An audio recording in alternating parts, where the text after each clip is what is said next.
zich actief verzetten tegen eurobonds. Hoe gaat dat eruit zien in de praktijk? Nou, hetzelfde wat ik 2 weken geleden heb gedaan en ook vandaag doe. Dat is namelijk consequent uitdragen dat het Nederlandse standpunt is dat wij tegen eurobonds zijn.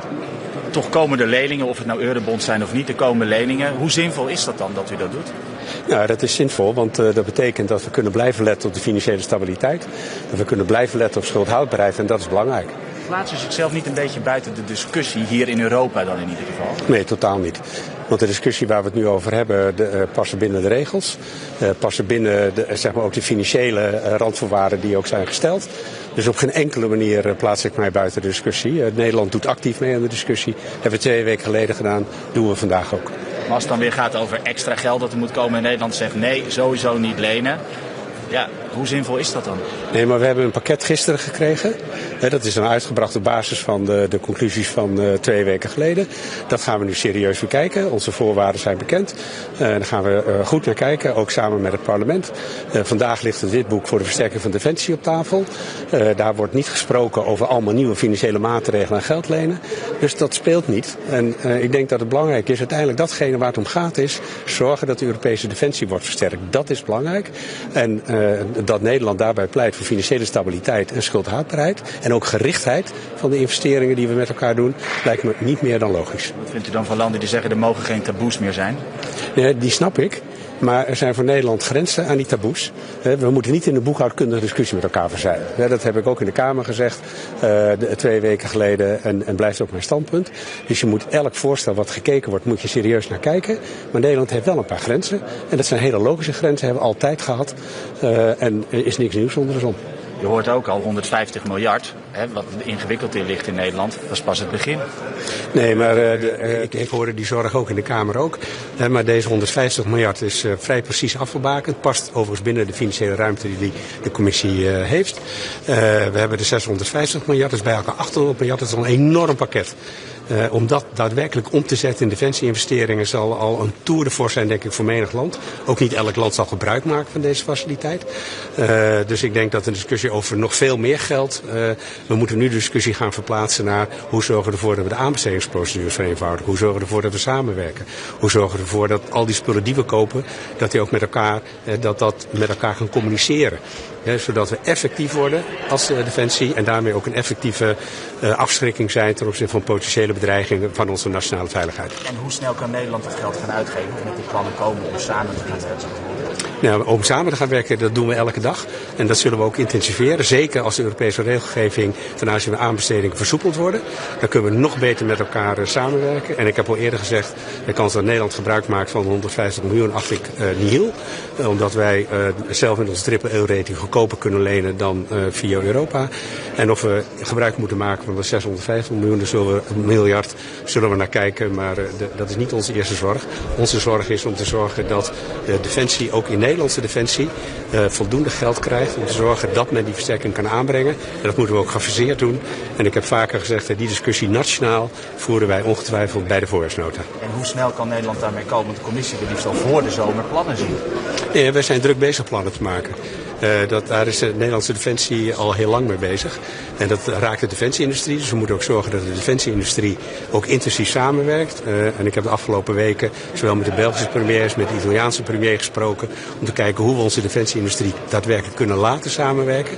En we moeten met elkaar vanuit datgene wat we nodig hebben om onze Europese defensieindustrie te versterken. Kijken met welke landen kan je dan samenwerken om gezamenlijke inkoop te organiseren. En dat dan ook snel. Vindt u dat wel een goed idee om daarmee veel meer samen te gaan optrekken? Iets wat vroeger toch echt niet zo gebruikelijk was? Nee, maar het samenwerken. Nederland werkt samen met België als het gaat om de marine.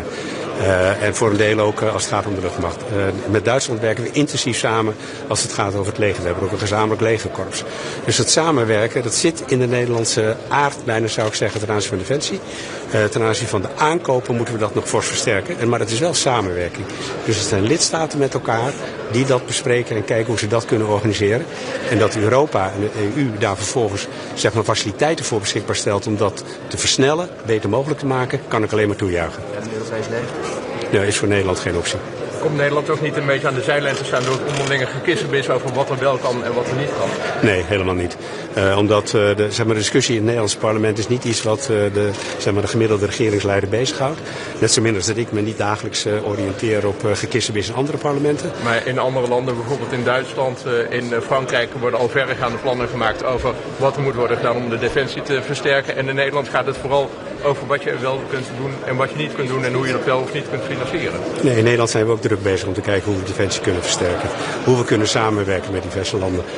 En hoe wij ook onze defensiebudgetten kunnen verhogen. Zijn we ons het voorbereiden op de discussie bij de NAVO over de vermoedelijke ophoging van de verplichte bijdrage. Dus we zijn op alle manieren bezig. En ondertussen blijven we letten op financiële stabiliteit en schuldhoudbaarheid. En de gerichtheid van alle initiatieven die worden ingezet. En is Nederland nog wel de trouwe partner van Oekraïne die het in de afgelopen jaren was? Ja, ik snap eerlijk gezegd niet eens waar de vraag vandaan komt. Want Nederland is een zeer betrouwbare partner. Nou, die vraag komt er natuurlijk vandaan omdat er ook discussie was over de extra miljarden die mogelijk de komende jaren zullen zijn. Nee, maar als er even discussie over is, het gaat om hele grote bedragen. En tegelijkertijd gaat het om essentiële veiligheidswaarborgen, primair in Oekraïne, maar vervolgens voor Europa en voor Nederland. En er bestaat geen enkel misverstand. Niet bij Oekraïne, niet bij de Europese partners en trouwens ook niet in het Nederlandse kabinet en ook niet in het Nederlandse parlement, dat Nederland vol steun blijft geven aan Oekraïne, politiek, militair, financieel. Denkt u dat de afspraken die nu zijn gemaakt over een beperkt staakt het vuur, dat die een opmaat kunnen zijn naar volledige vrede? Ja, het kan. Maar we moeten zien hoe het uitpakt. Je krijgt toch ook verschillende wisselende berichten over wat er nou is afgesproken. Maar het kan een eerste stap zijn. Maar uiteindelijk zal er een volledig staakt het vuren moeten komen om van daaruit de discussie te voeren over een vredesplan. Vertrouwt u de intenties van Vladimir Poetin? Ik denk dat de intenties, die heeft hij laten zien met de Russische agressieoorlog. Met de agressieoorlog tegen de Oekraïne. Dus ik heb daar grote zorgen over. Dus ik denk dat er hele harde afspraken nodig zijn. En we zullen ook moeten kijken op welke manier uiteindelijk, nu ook met de afspraken die nu gemaakt zijn, of die daadwerkelijk worden nagekomen. Dus hier moeten we echt elke keer stap bij stap heel scherp letten of de afspraken worden nagekomen en niet vertrouwen op intenties. Ja, Vladimir Poetin wil eigenlijk als onderdeel van het bestand dat Europa geen steun meer geeft aan de Oekraïne. Is dat bespreekbaar wat u betreft? Nee, dat is voor wat betreft mij niet bespreekbaar. En ik denk voor geen enkel, althans de meeste Europese landen, laat ik het even zo voorzichtig formuleren, echt geen optie. Niet voor niks zijn we bezig met diverse lidstaten in Europa, met de UK, met ook andere landen zoals Canada, Turkije, te kijken hoe we de veiligheidsgaranties kunnen regelen als er een vredesplan komt. En dat blijft de insteek van al deze landen. Ja, de Europese Unie zegt steeds dat het wel aan tafel moet zitten als het gaat over onderhandelingen over de toekomst van Oekraïne. Maar het feit is dat we nog steeds niet aan tafel zitten. Maakt u dat zorgen? Ja, en tegelijkertijd is de beste manier om aan tafel te komen zorgen dat je iets levert. En daarom zijn al die besprekingen die we de afgelopen periode hebben gehad over hoe ziet dan de veiligheidsgaranties eruit, zowel op regeringsniveau als ook vandaag weer de militaire planners in Londen bij elkaar zijn om daarover te spreken, zo belangrijk. Want dan kunnen we ook zeggen, dit kunnen we met elkaar gaan leveren. Goedemorgen. Ja. Je had vanochtend voor de derde keer een... Daar hebben we later... Ik moet zo meteen weg om dat voor te zitten, dat migratieoverleg. Maar dat moet plaatsvinden. Ja. Wat is uw insteek daar? Wat hoop je daarmee te bereiken? Nou, ik denk we zullen allemaal onderschrijven de laatste terugkeermededeling die gekomen is. Maar wat belangrijk is dat we het willen hebben over de veilige landen. Dus dat er meer landen veilig moeten worden verklaard. Dan kunnen asielprocedures en terugkeer kunnen worden versneld. En wat ook belangrijk is dat we de discussie willen hebben bij terugkeer.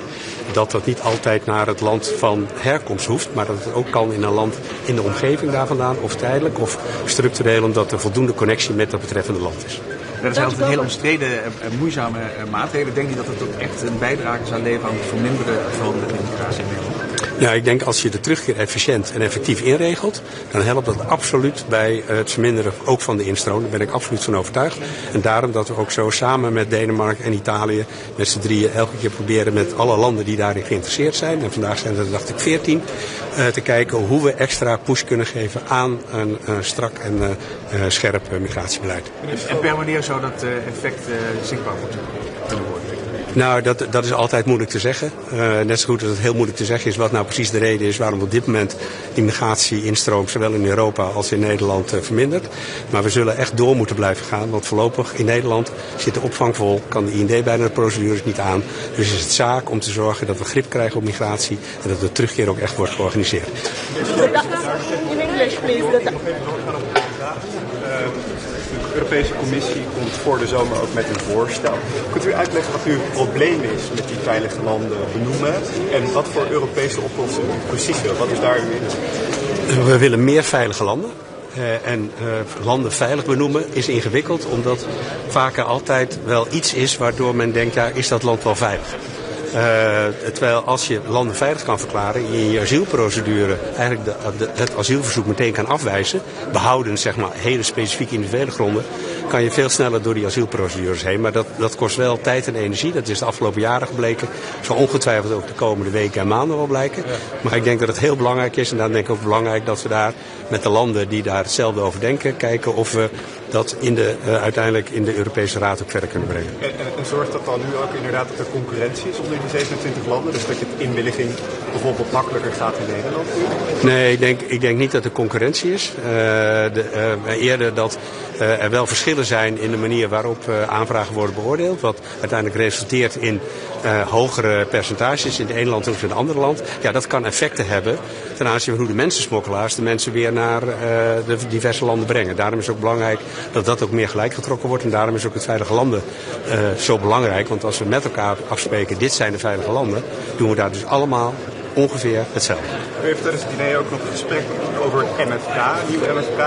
Daar zit ook eigenlijk het onderwerp van die schuldenberg weer. De corona-schuldenberg, hoe ga je die terugbetalen? En het valt me op dat eigenlijk niemand verantwoordelijkheid wil nemen om dat terug te betalen. Wat is uw inzet? Nee, we hebben vanavond een allereerste bespreking over het MFK.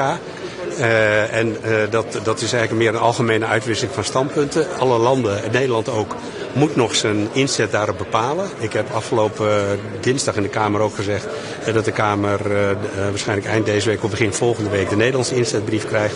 En dan pas gaan we het echte gesprek voeren. Dus vanavond is het veel meer even oriënteerd over een aantal onderwerpen.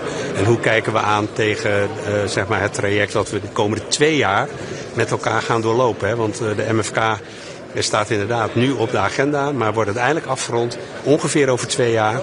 En ik vrees ergens midden in de nacht. Maar u kunt nu toch wel zeggen of u nieuwe EU-belasting een goed idee vindt? Nou ja, je kunt ongeveer wel raden wat het Nederlandse standpunt daar is. Maar we hebben vanavond daar echt een oriënterende bespreking. En ik kan ervan uitgaan dat de bekende termen van Nederland, namelijk financiële stabiliteit, schuldhoudbaarheid, dat die allemaal van toepassing zullen zijn en dat ik die ook vanavond weer zal zeggen. Wordt het nou niet een beetje gênant dat Hongarije nog steeds allerlei dingen blokkeert, terwijl de veiligheidssituatie van Europa steeds verder verslechtert? Nou, ik denk dat we elke keer met 26 landen tot een goed uitspraak komen. Dat is belangrijk. Dus ik kijk naar wat we wel kunnen doen. En dat Hongarije daar dan niet aan meedoet, daar neem ik dan kennis van.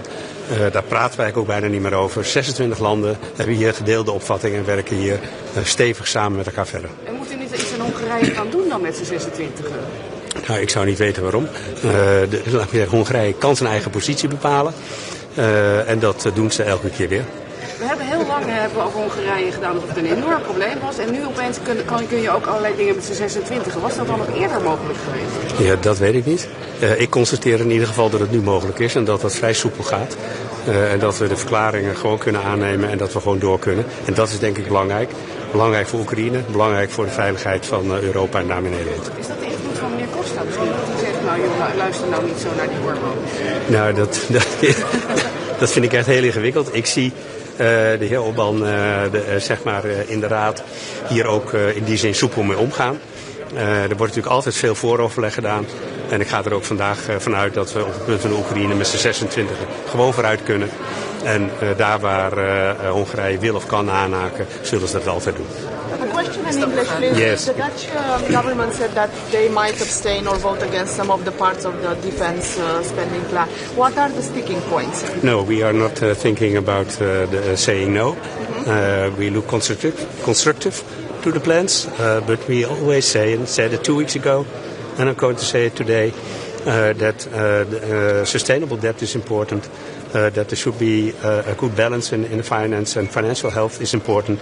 Those are issues, and we are opposing Eurobonds. It's not new, it's what we always say, so there is no problem at all with the Netherlands. Do you think there will be an agreement for the Ukraine ammunition, to send more ammunition to Ukraine shortly? I think we look at all the proposals, and if that's a possibility for the different countries to contribute. But it's not only a matter of money, but I think it's important that also direct investment in the Ukraine defense industry is necessary, because there is capacity, and that can speed up the amount of ammunition in Ukraine for the battle. Thank you so much. Thank you. Bye-bye.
Actually, as MB8 countries and Latvia as a eastern border country, we were supporting that we need strong goal for 2030, which we need to achieve, that Europe is sufficient with what we need for ourselves, for our defense.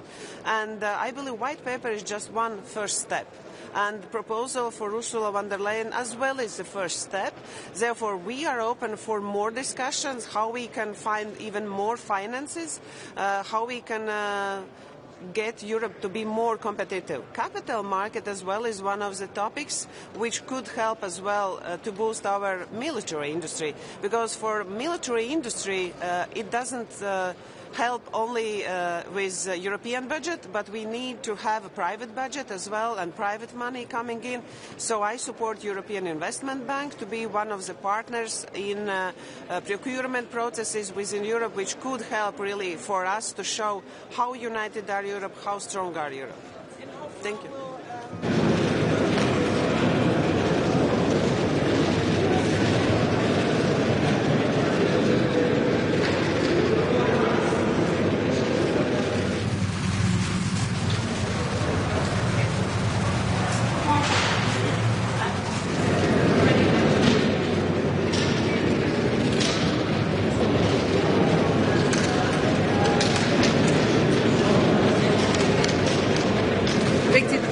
Topmøde på et tidspunkt, hvor alle kan se, at verden er under meget, meget stor forandring.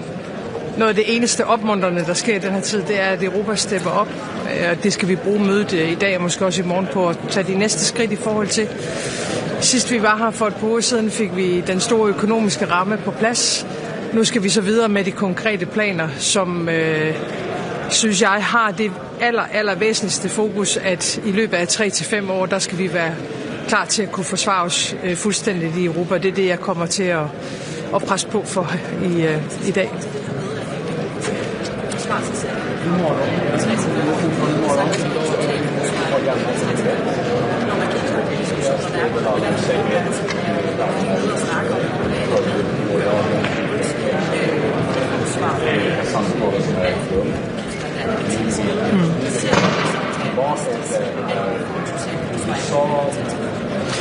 Jeg ser det først og fremmest som en nødvendighed med det, vi ser fra russisk side, og med det trusselsbillede, der er ind imod Europa, og den troværdige fjende, som Rusland desværre har valgt at være ind imod.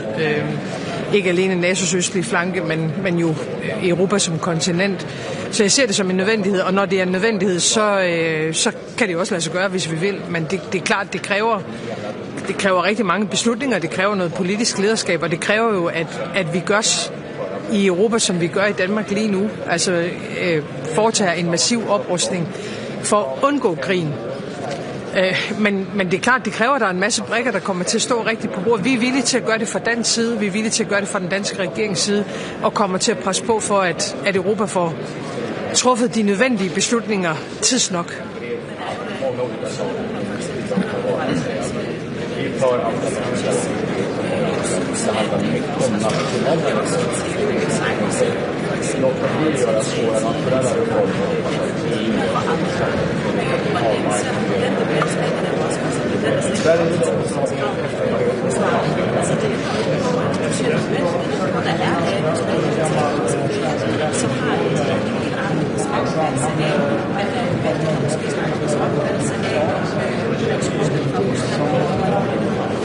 Ja, og måske det er, fordi der er nogle lande, der er lidt længere væk fra Rusland end andre.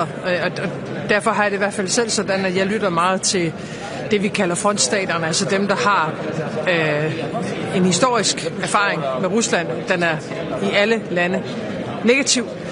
De ved, hvad det er, vi har at gøre godt med. Og det er rigtigt, der er nogle uenigheder imellem nogle europæiske lande.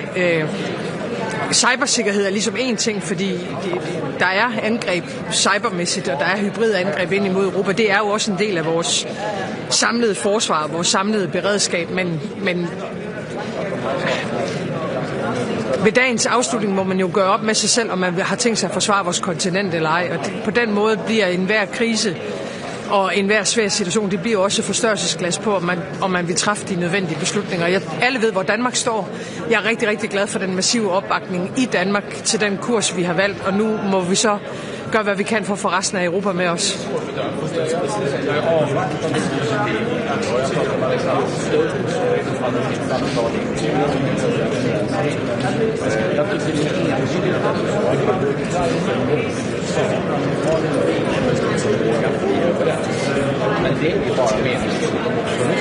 Det skal vi selvfølgelig hverken anerkende eller respektere eller overhovedet gå ind i. Altså Rusland har ingen adkomst til at blande sig i interne europæiske anliggender. Det er en grundlæggende forkert præmis. Det er kun Ukraine, der kan bestemme Ukraines fremtid. Og et hvert forsøg på, at man i Moskva skal sidde og bestemme, hvem der skal være medlem af EU, hvem der skal være medlem af NATO, hvad der måske i EU og NATO-lande, kan selvfølgelig under ingen omstændigheder accepteres. Jeg synes mest af alt det her jo er en understregning af et Rusland, der ønsker at diktere Europas fremtid. Det er derfor, det er så alvorligt.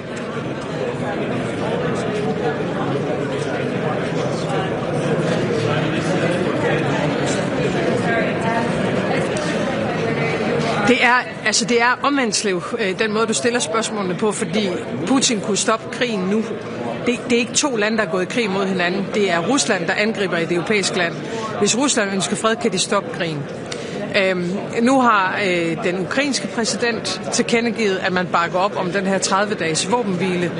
Der har været en samtale mellem præsident Trump og præsident Putin. Hvad gør russerne efter det? De bombarderer ind i Ukraine. Det er jo en mærkelig måde at skabe fred på fra russisk side. Men selvfølgelig skal Europa da ikke acceptere, at en mand i Moskva definerer fremtiden for hverken EU eller NATO. Så har vi jo tabt. Så er det slut. Tak.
Συνός κορυφής που ξεκινάει σε λίγο έχει στην ημερήσια διάταξή της μια σειρά από εξαιρετικά κρίσιμα ζητήματα για την Ευρωπαϊκή μας Ένωση. Επιτρέψτε μου να ξεκινήσω χαιρετίζοντας το γεγονός ότι σήμερα το μεσημέρι θα παραβρεθεί ο Γενικός Γραμματέας του Οργανισμού Ηνωμένων Εθνών και με την ευκαιρία αυτή να εκφράσω την ικανοποίησή μου για τα αποτελέσματα της πενταμερούς διάσκεψης της Γενέβης. Η Κύπρος και η Ελλάδα αγωνιστήκαμε και πετύχαμε να κρατήσουμε ζωντανή την διαδικασία των συζητήσεων για την επανένωση του νησιού στα πλαίσια των αποφάσεων του Οργανισμού των Ηνωμένων Εθνών, του Συμβουλίου Ασφαλείας του, και θεωρώ εξαιρετικά θετικό το γεγονός ότι ο Γενικός Γραμματέας επέλεξε να διορίσει προσωπικό απεσταλμένο έτσι ώστε αυτή η διαδικασία να κρατηθεί ζωντανή, να συνεχιστεί με συγκεκριμένα παραδοτέα εν ώψη της επόμενης συνάντησης η οποία θα γίνει το καλοκαίρι. Θέλω επίσης να σταθώ ιδιαίτερα στα ζητήματα τα οποία αφορούν την Ευρωπαϊκή Άμυνα. Να χαιρετήσω την κατάθεση από πλευράς της Ευρωπαϊκής Επιτροπής της Λευκής Βίβλου, η οποία συμπεριλαμβάνει πάγιες ελληνικές θέσεις, οι οποίες θα γίνουν πια πολιτικές της Ευρωπαϊκής Ένωσης. Αναφέρομαι ιδιαίτερα στη δυνατότητα να δοθεί δημοσιονομική ευελιξία στα κράτη-μέλη, έτσι ώστε να μπορέσουν να αυξήσουν τις επενδύσεις τους στην άμυνα, αλλά και τη δημιουργία ενός κοινού ευρωπαϊκού ταμείου, ενός κοινού ευρωπαϊκού ταμείου ύψους 150 δισεκατομμυρίων ευρώ για χρηματοδότηση επενδύσεων στην άμυνα, το οποίο θα προωθεί την ευρωπαϊκή στρατηγική αυτονομία και ουσιαστικά θα περιορίζει τις δαπάνες αυτές σε χώρες οι οποίες είτε συμμετέχουν στην Ευρωπαϊκή Ένωση είτε έχουν συνάψει συμφωνίες στρατηγικής εταιρικής σχέσης με την Ένωση. Είναι ένα ακόμα σημαντικό βήμα για την ευρωπαϊκή στρατηγική αυτονομία και μια πάγια θέση της Ελλάδος, η οποία σήμερα δικαιώνεται. Τέλος, θα έχουμε την ευκαιρία να συζητήσουμε και για τα ζητήματα της μετανάστευσης, όπου και πάλι θέλω να εκφράσω την ικανοποίησή μου για το γεγονός ότι ο προτινόμενος κανονισμός επιστροφών συντάσσεται με τις πάγιες ελληνικές θέσεις, οι οποίες δίνουν προτεραιότητα όχι μόνο στην εξωτερική φύλαξη των συνόρων της Ευρωπαϊκής Ένωσης, αλλά και στην γρήγορη διαδικασία επιστροφής όσων δεν έχουν λάβει άσυλο σε χώρα της Ευρωπαϊκής Ένωσης στα κράτη από τα οποία προέρχονται. Εξού και αναμένουμε με μεγάλη ανυπομονησία, θα έλεγα, το νέο κατάλογο των ασφαλών χωρών προέλευσης, έτσι ώστε και η χώρα μας να μπορεί να κινηθεί πιο γρήγορα σε αυτή την κατεύθυνση. Και η σαφής οδηγία που έχω δώσει στην καινούργια ηγεσία του Υπουργού Μετανάστευσης ακριβώς κινείται στη λογική ότι όποιος εισέρχεται στη χώρα μας παράνομα και δεν έχει λάβει άσυλο, δεν τη χάνει δηλαδή διεθνούς προστασίας, θα πρέπει να επιστρέφεται στην χώρα από την οποία ήρθε, και είναι πολύ σημαντικό πια να έχουμε και ευρωπαϊκά κανονιστικά εργαλεία τα οποία θα μας διευκολύνουν να υλοποιήσουμε αυτή την πολιτική.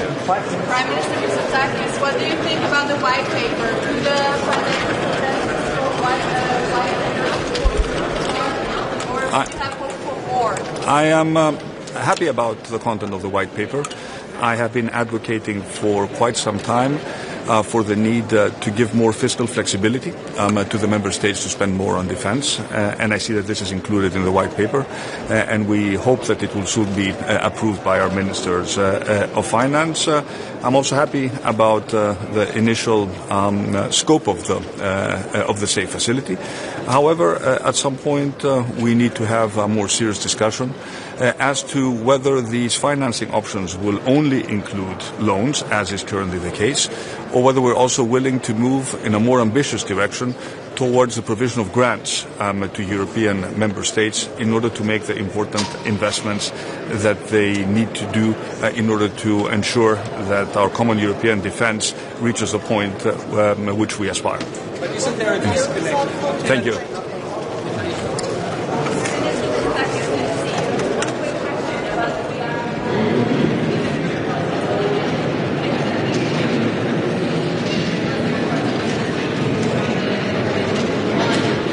I think it's a very important step in the right direction. First of all, I'm happy about the fact that member states now will have more fiscal flexibility within the confines of the Stability Pact to spend more on defense. We've been advocating for this position, and we expect it to be finalized very soon. We have a 4-year horizon to increase our defense spending, and this is very important because we have very strict fiscal rules, and we need more fiscal flexibility to invest on defense. So this is very positive. Now, on the SAFE facility itself, I've always been in favor of the principle of buying European, but I also need to point out that maybe we need to be more ambitious. This should not just be a question of loans, as is currently the case. I think we also need to seriously discuss the possibility of a facility, a joint borrowing facility that would also offer grants to member states in order to make defense investment decisions in line with the logic of the SAFE facility as it has been provided as it has been proposed by the Commission. So I would urge us to be even more ambitious, although I think it's an excellent first step. Are you therefore going to trying to convince your colleagues? Well, let's see. Thank you.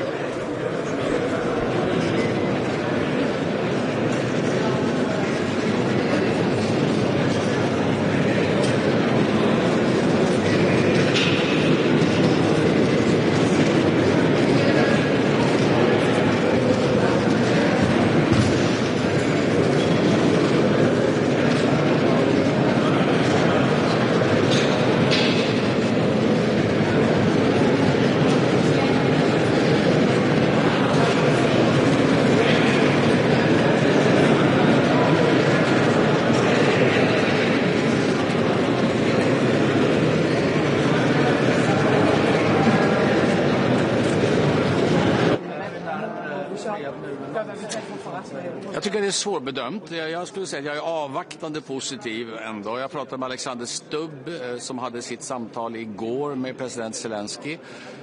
Jag tycker det är entydigt ändå så att Ukraina och USA har en vilja och en förmåga att bli överens.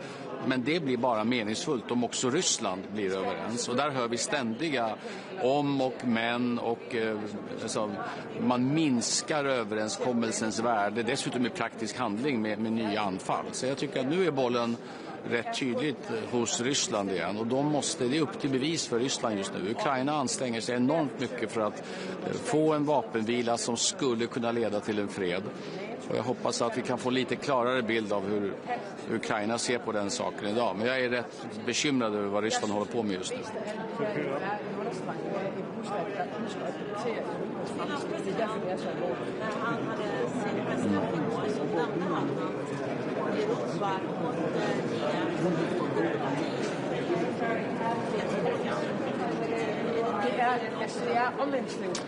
Ja, jag tycker vi har varit med hela tiden. Sen är det uppenbart att när det gäller förhandlingarna mellan Ryssland, Ukraina och USA, då är vi med bemärkelsen att vi stöttar Ukraina. Vi på det sättet. Men vi sitter inte vid det förhandlingsbordet. Däremot är det lika uppenbart att vi har en diskussion nu under Frankrikes och Storbritanniens ledning, och den fortsätter idag i London på nivån höga försvarschefer för att diskutera hur kan vi backa upp en fredsförhandling med säkerhet från Europa. Så att vi är med alldeles uppenbart, men de rena förhandlingarna mellan Ryssland och USA, där är inte Europa med just nu. När det gäller då Ukraina, så har Sverige tillsammans med andra länder försökt få igång förhandlingarna när det gäller att lämna konflikten. Ser du något steg framåt där? Kan Ungern fortsätta blockera?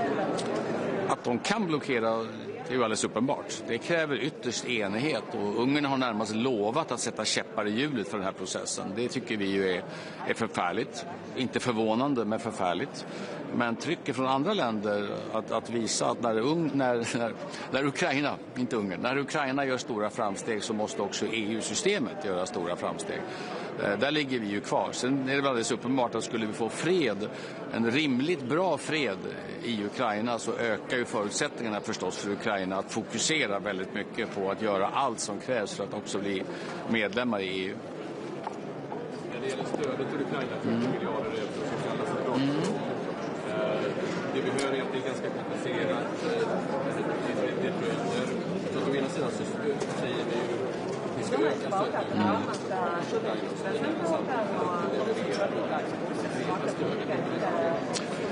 Ja, vi är ju för alla initiativ som ökar stödet. Vi gör ju väldigt mycket själva, som alla vet. Senast så fick vi faktiskt vi såg till att 1,4 miljarder kronor av den svenska biståndsbudgeten kunde omprioriteras till förmån för civilt stöd till Ukraina nu. Vi gör mycket militärt också, så vi uppmuntrar alla sådana initiativ.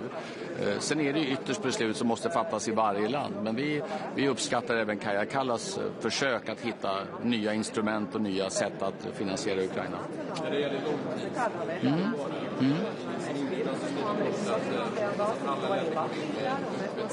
Ja. Tycker du att du med öppet sinne har samma restriktiva vissa Jag går alltid in med öppet sinne och tydliga budskap. Det är en bra kombination. Man ska lyssna på andra, men man ska också vara tydlig och klar med vad man själv vill. Det är en förutsättning för att ha en bra diskussion. Idag blir det en första, kan man säga, agendalös diskussion om en budget som ska börja träda i kraft 2028. Så den är viktig naturligtvis, och mina budskap kommer vara som de alltid är. EU har mycket viktigt att göra.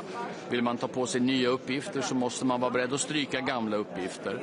Varje krona som vi skickar in till EU-systemet är en krona som vi inte kan använda nationellt, och vice versa.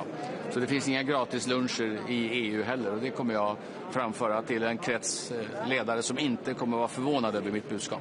Dagens nyheter. Hallå, ja. Ja.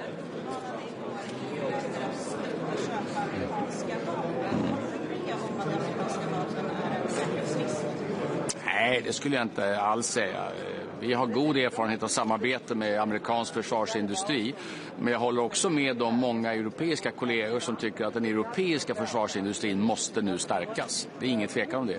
En starkare industri som står mer på egna ben, en industri som kan samarbeta med många andra länder också, inte alls bara med USA. Så jag håller med om att både svensk försvarsindustri och många europeiska länder skulle må bra av att vara lite mindre beroende av amerikansk försvarsindustri.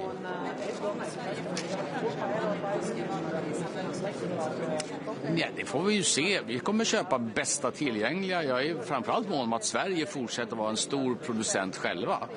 Vi köper väldigt gärna svenskt naturligtvis. Vi gör det alltid i konkurrens med andra system. Ju mer Sverige kan åstadkomma tillsammans med andra europeiska länder, desto bättre är det också för europeisk gemensam ekonomi naturligtvis. Jag är mycket för att stärka den europeiska försvarsindustrin, och därför är det också så viktigt. Jag var igår och träffade Europeiska investeringsbankens chef i Luxemburg för att jag verkligen vill understryka att de här reglerna som vi har idag, hållbarhetsregler som antyder att försvarsindustri inte skulle vara hållbart, och de är väldigt dåliga. De begränsar möjligheterna till europeisk försvarsindustri, och erfarenheterna från Ukraina är precis tvärtom. Att inte ha försvarsindustri, det är inte hållbart. Som jag sa på den svenska techmässan, defense industry är numera peace industry, och det måste vi verkligen ha i åtanke, och där går Sverige, tycker jag, i första ledet. TT.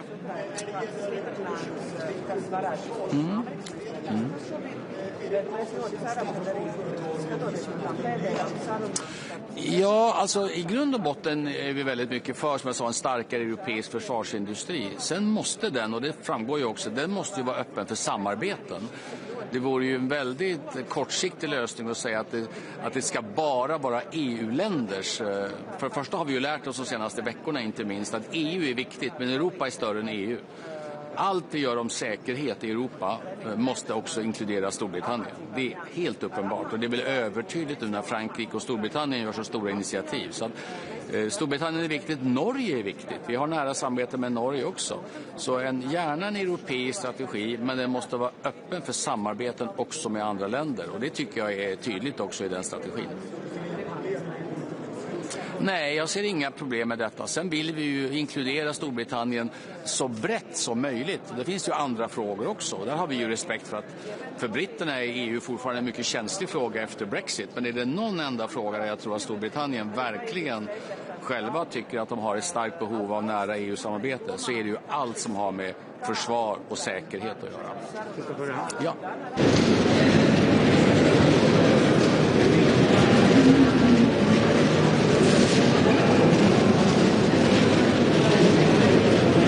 So many topics on the agenda, but I would like to say that, like 87 years ago, before the Second World War, we are standing in front of strategic choice to let the aggressor to escalate the violence and fear, or to stop it, to paralyze its ability to intimidate us, and to build a credible wall of defense separating Europe and Russian Federation.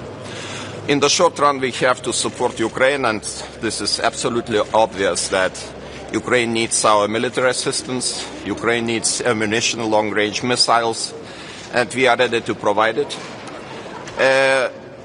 We should increase the pressure on Russia, imposing the 17th package of sanctions, including LNG imports, more banks.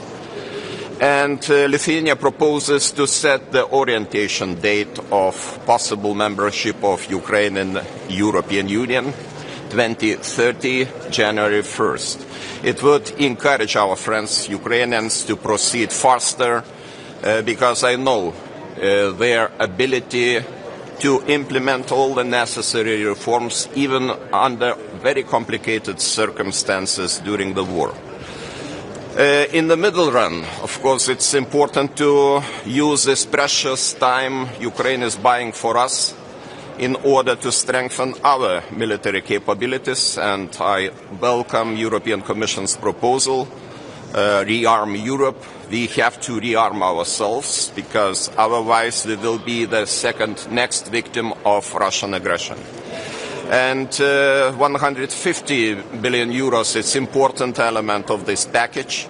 I welcome also the national escape clause, which is important especially for the country like Lithuania, which has quite low level of national debt to GDP ratio, so we have fiscal room for maneuver to use these financial resources and to rearm ourselves. And of course other steps, especially increasing our competitiveness in the long run, are important.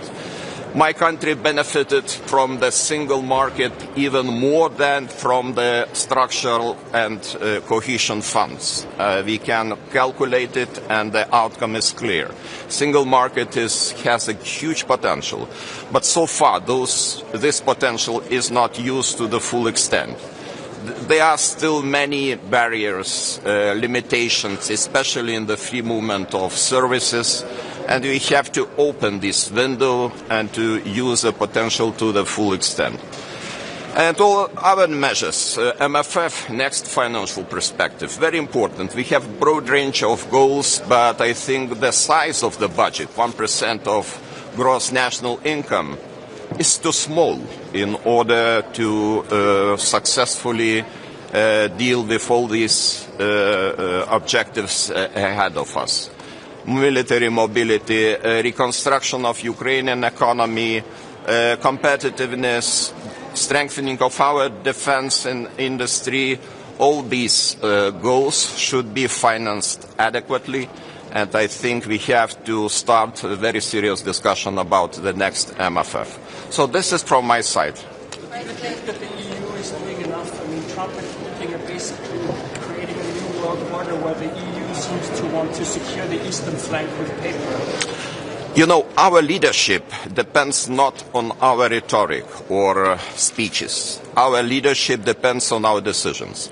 And I look forward that we are able to take those decisions. I am talking about the last European Council. I am talking about today's European Council if we take the decisions. If we fill the gap which exists, especially because of new priorities of US administration, then we will get this role of leadership naturally, very naturally. But we have to do, because otherwise if we don't act and we only talk, we have nice time in the discussions club, this is not enough in order to be leaders. Defense Commissioner Kubilius yesterday said that Russia could attack the EU or NATO country before 2030. Do you think that this will happen? This is exactly the basic assumption we made in Lithuania, because we have very ambitious goal to establish a national division, fully equip it, to build all the necessary infrastructure until 2030. So our calculation is, if the scenario will be like this, we still have about 4 or 5 years. If the sanctions will be lifted, we have even shorter period in order to prepare ourselves for a next stage of aggression. So the situation is serious, but I think we have all the means to deal and to take the decisions and to get prepared for next stage of aggression. Thank you. Thank you. Sorry? Well, very good question. What is your guess when the Western Balkan countries will access European Union? I think if Ukraine will be able to complete this procedure until 2030, and Western Balkan countries will do it later, then everything is possible. It depends on the willingness, it depends on the commitment, and I see that commitment of our Ukrainian friends is very high.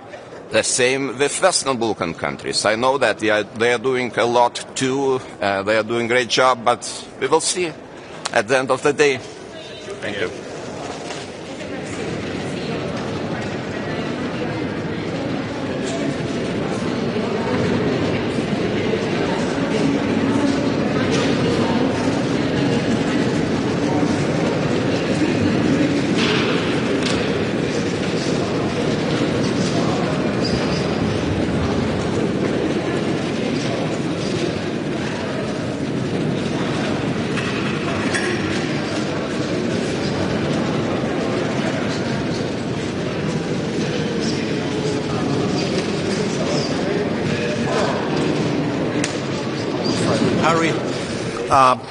First on defense, my first reaction to white paper is positive. We can see that the EU has lessons learned from the war in Ukraine.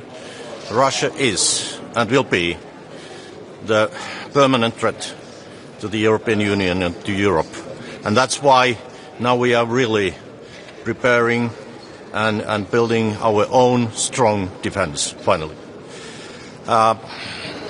For Finland, very important capabilities, land forces, are included. It is crucial and very important for us. My second point on Ukraine. Yesterday I met President Zelensky in Helsinki. And Ukraine, they really want to be a member of the European Union. They want to be one of us. And that is why we have to help them and support them in their path to the membership as soon as possible, latest by 2030. Of course, it must be merit-based, but this is very and this would be very important message to the Ukrainians. We have to continue to support Ukraine militarily and politically, and that's why my government and Finland, we support strongly High Representative Kaja Kallas' proposal how to support Ukraine. And final point, 8th time Finland is the happiest country in the world. How realistic is it that Europe will achieve the targets for 2030 to ramp up their own defense capabilities with the proposal in the white paper? Do you think this goes far enough? We have to be ambitious.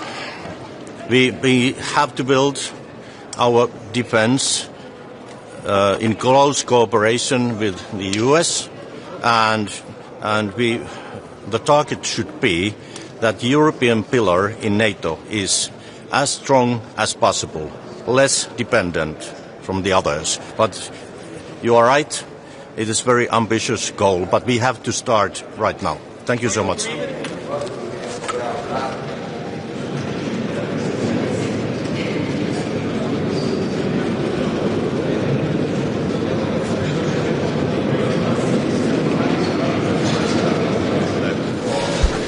Ehkä me mennään kysymysten kautta.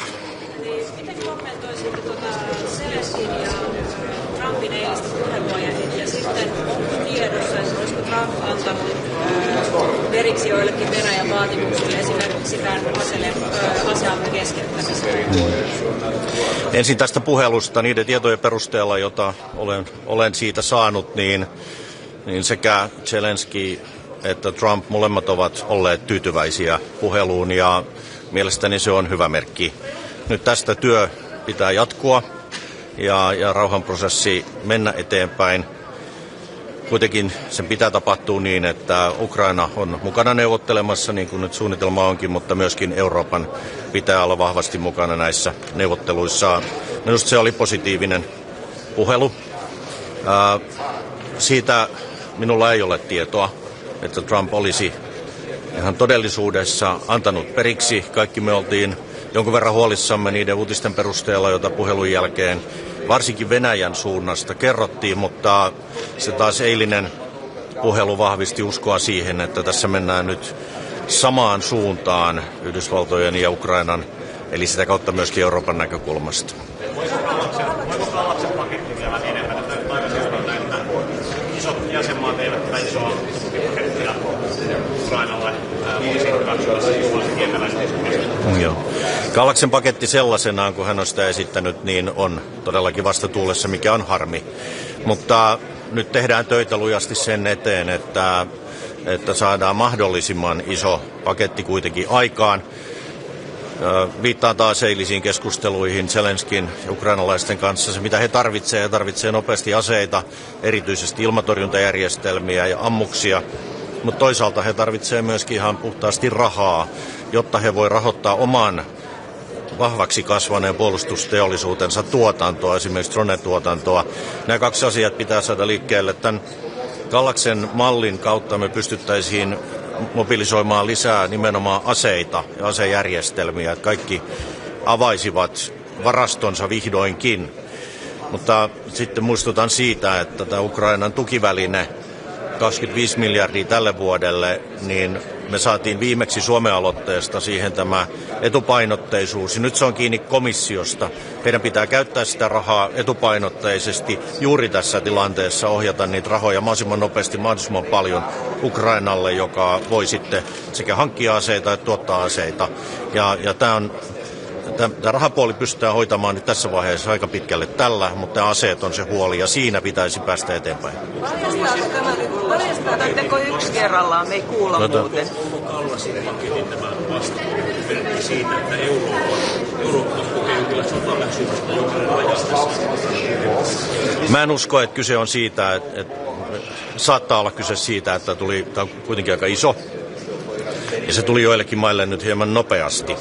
Mutta se on aivan fakta, että ilman aseita, asejärjestelmiä, ilmatorjuntaa, niin Ukrainan kyky puolustautuu on heikko. Ja tästä tullaan puhumaan tänään.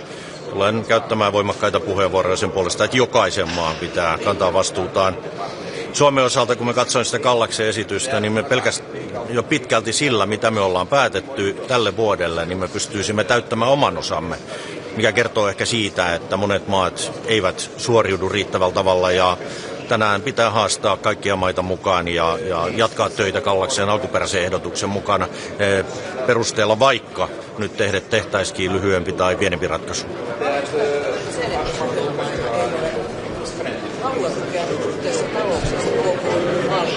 Anteeksi, että... Varmistaako tämä sen, että suurilla mailla ei ole halua tukea niin paljon suhteessa taloutensa? Mä en halua osoitella nyt ketään tässä erityisesti sormella, mutta sen pystyy katsomaan ihan luvuista ja suhteuttaa, että mitkä maat ovat tukeneet. Ja kyllä sen näkee, että esimerkiksi Nordic Baltic, Pohjoismaat, Baltit, Puola, niin me ollaan tuettu todella paljon Ukrainaa sekä taloudellisesti että aseellisesti. Ja samaan aikaan me nähdään, että siellä olisi paljon tehtävissä vielä muilla mailla.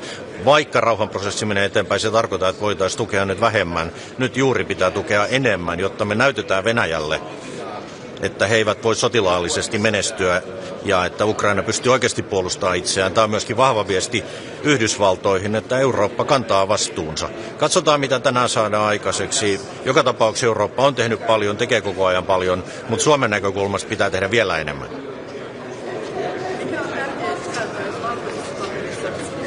Mitä mieltä te olette siitä, että näissä aina hankkeissa Yhdysvallat suljetaan aika paljon pois ja pyritään suosimaan neuvotteluja?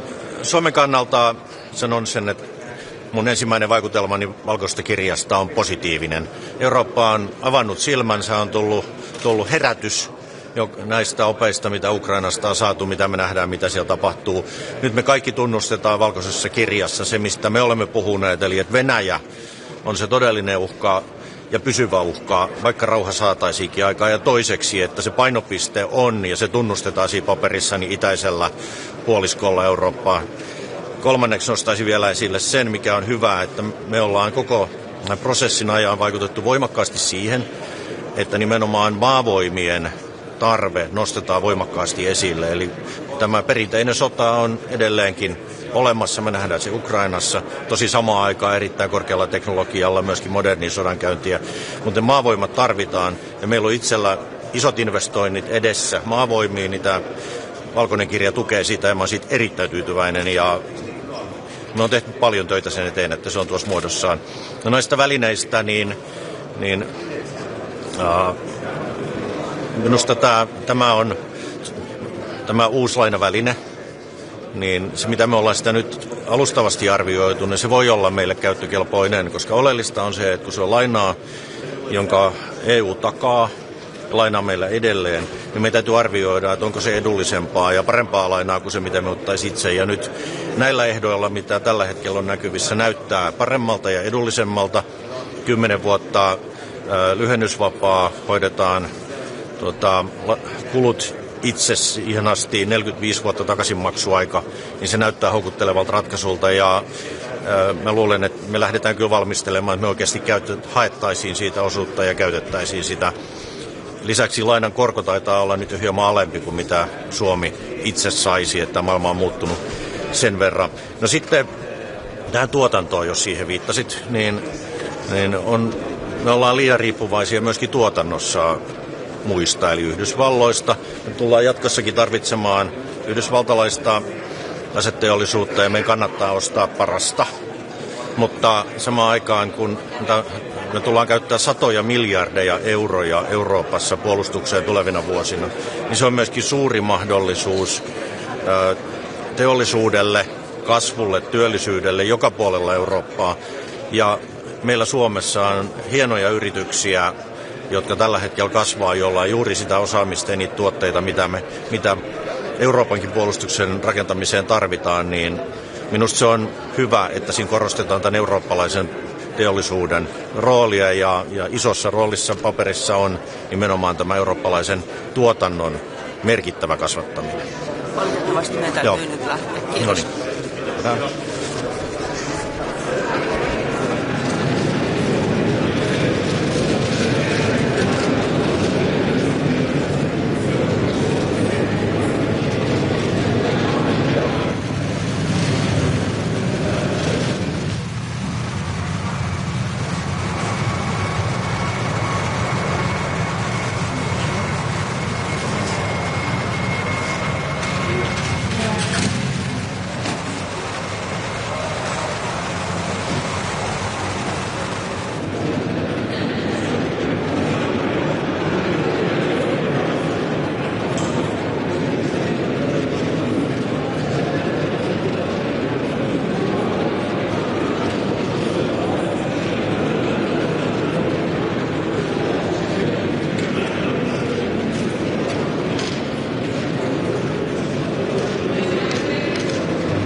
Grunde.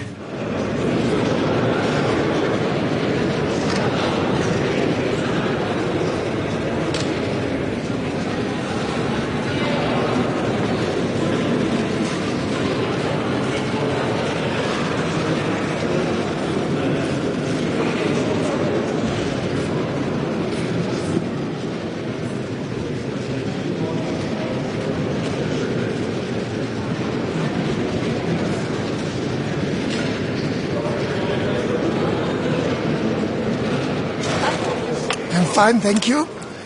So today I think we are taking stock on quite a number of important issues. To some extent they are interrelated. First on Ukraine, I think it's important to hear firsthand from President Zelensky about his talks with President Trump and the talks in general regarding Ukraine. Every step forward to making peace is important and welcomed.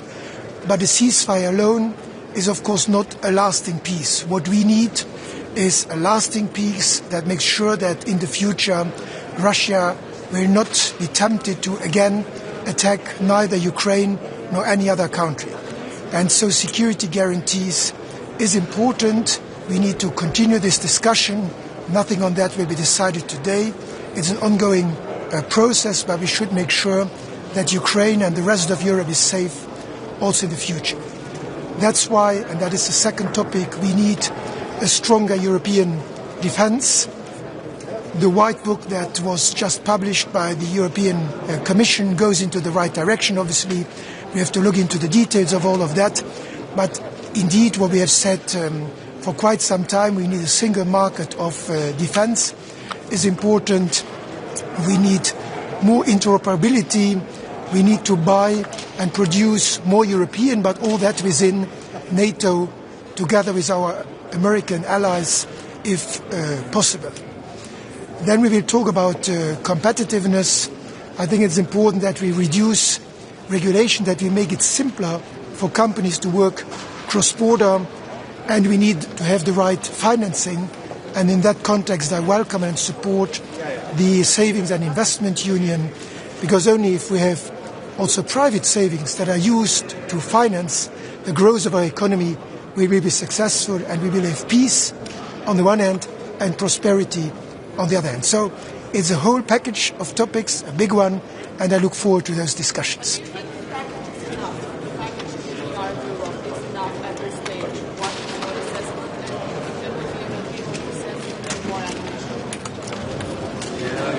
It's always a big step into the right direction. Whether it's enough, I think this is already quite a lot.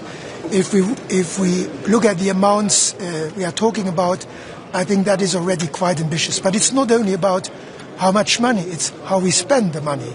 And therefore, I think what is even more important is that we try to do more things together and not doing 27 things one next to the other. Together, we are stronger. That is, for me, more important than just the money. And on Ukraine, I think all the meetings I attended the last few days in different settings all show that all the countries are willing to continue to support Ukraine in different ways. And therefore, I think the exchange with President Zelensky after our exchange with him last Saturday will be very important. Eine Frage auf Deutsch, wenn Sie erlauben. Gestern hat Verteidigungskommissar Andreas Kubilius gesagt, Russland könnte noch vor 2030 in NATO oder EU angreifen. Ist das auch Ihre Einschätzung und was sagen Sie dazu? Ich glaube, wir sollten keine Kriegsszenarien erdenken, die wir nicht beherrschen. Was wichtig ist, ist, dass wir uns vorbereiten auf alle Möglichkeiten. Wir haben gesehen, dass Russland 2008 Georgien angegriffen hat, 2014 die Ukraine ein erstes Mal, 2022 ein zweites Mal.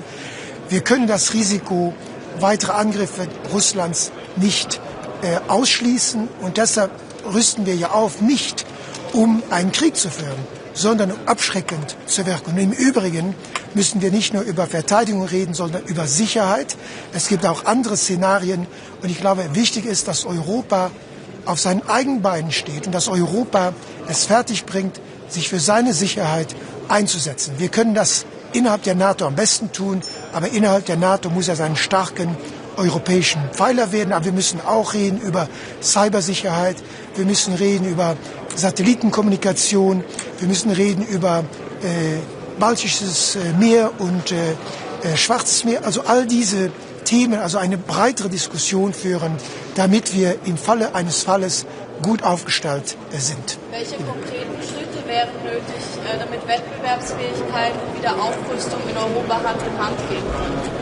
Ich glaube, dass die Vorschriften heute viel zu kompliziert sind bei Rüstungsaufträgen, bei Ausschreibungen. Aber das gilt generell. In Europa gibt es so viele Regulierungen, die haben auch einzeln ihre Daseinsberechtigung. Aber wir müssen das Leben der Unternehmen einfacher machen, damit auch Arbeitsplätze in Europa geschaffen werden können. Das gilt für die zivile Wirtschaft als auch für die militärische Wirtschaft. Und deshalb ist auch diese Vorschläge der Kommission, was man allgemein Omnibuspaket nennt, gehen in die richtige Richtung. Die Zielsetzungen dieser Gesetzgebung waren okay, die haben wir auch unterstützt, aber wir müssen jetzt versuchen, das einfacher zu machen und so weiterzukommen. Und das Gleiche gilt im Übrigen für die Kapitalmarktunion. Wir stehen voll und ganz hinter dieser Kapitalmarktunion. Luxemburg ist ein Beispiel, wie die Kapitalmarktunion funktioniert mit der Fondsindustrie. Aber auch da müssen wir ein gemeinsames Regelwerk finden und nicht nur Bürokratie hinzufügen. Und das ist unser Ziel heute. Vielen Dank.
Good morning. Today we have a full day ahead, a lot of topics on the agenda. First, we're going to discuss Ukraine, and I'm really looking forward to listening from President Zelensky, also getting the news and his feeling of the call with President Trump yesterday. I very much welcome the announcement by President Trump that the U.S. is trying to find additional air defenses for Ukraine. This is extremely important. And of course, today we are discussing what more can we do. So, for Ukraine, but also for our own defense. For Ukraine, I've proposed initiative to really go with the ones that President Zelensky needs. Ammunition in amount of 5 billion.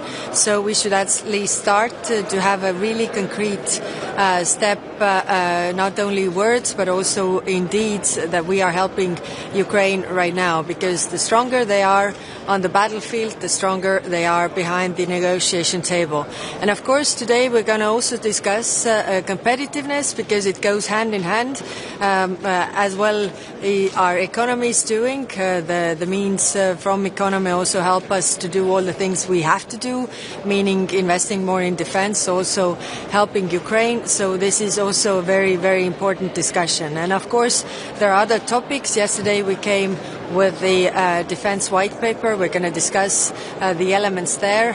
Last Summit 2 weeks ago, we discussed already the funding options, but now also the things that we can do together. So looking for a very long day ahead. High Representative, yesterday Defense Commissioner of the EU said that before 2030 Russia could attack a NATO or EU country. What do you say to the critics that say that this is scam on? It depends what we do. I mean, the problem with defense is that if we invest enough in defense, if we build our capabilities, then it will also deter aggressors to attack us. If we don't do that, weakness invites aggressor to attack. So that's why we need to do more in order for this not to happen. On your Ukraine initiative, so with every discussion with the member states, the numbers seem to change and rather lower than what you initially proposed. Are you worried that the support on the European level is no longer there for Ukraine? If you listen to the statements of the leaders, then the support is very much there, and that's why it should be also seen in deeds, in numbers, in actual ammunition that Ukraine needs. So I'm really hopeful that we will push this forward. And why is it that 40 billion seem inachievable for so many of the member states? Well, as you know, we proposed the GNI key that takes into account the economy of the country, and some countries have done more, and some countries are bigger economies, which means that the amounts are very big. At the same time, we also know that there are really worries with the budget deficits in most of the European countries, and there are the problems. And now, in the rearm initiative, we also have, the rules in place to ease the budget regulations, so it would provide also the member states more opportunities to do more. But still the questions remain, and of course for every country it is the domestic politics, also the understanding of the public, what needs to be done, and that is different in every member state.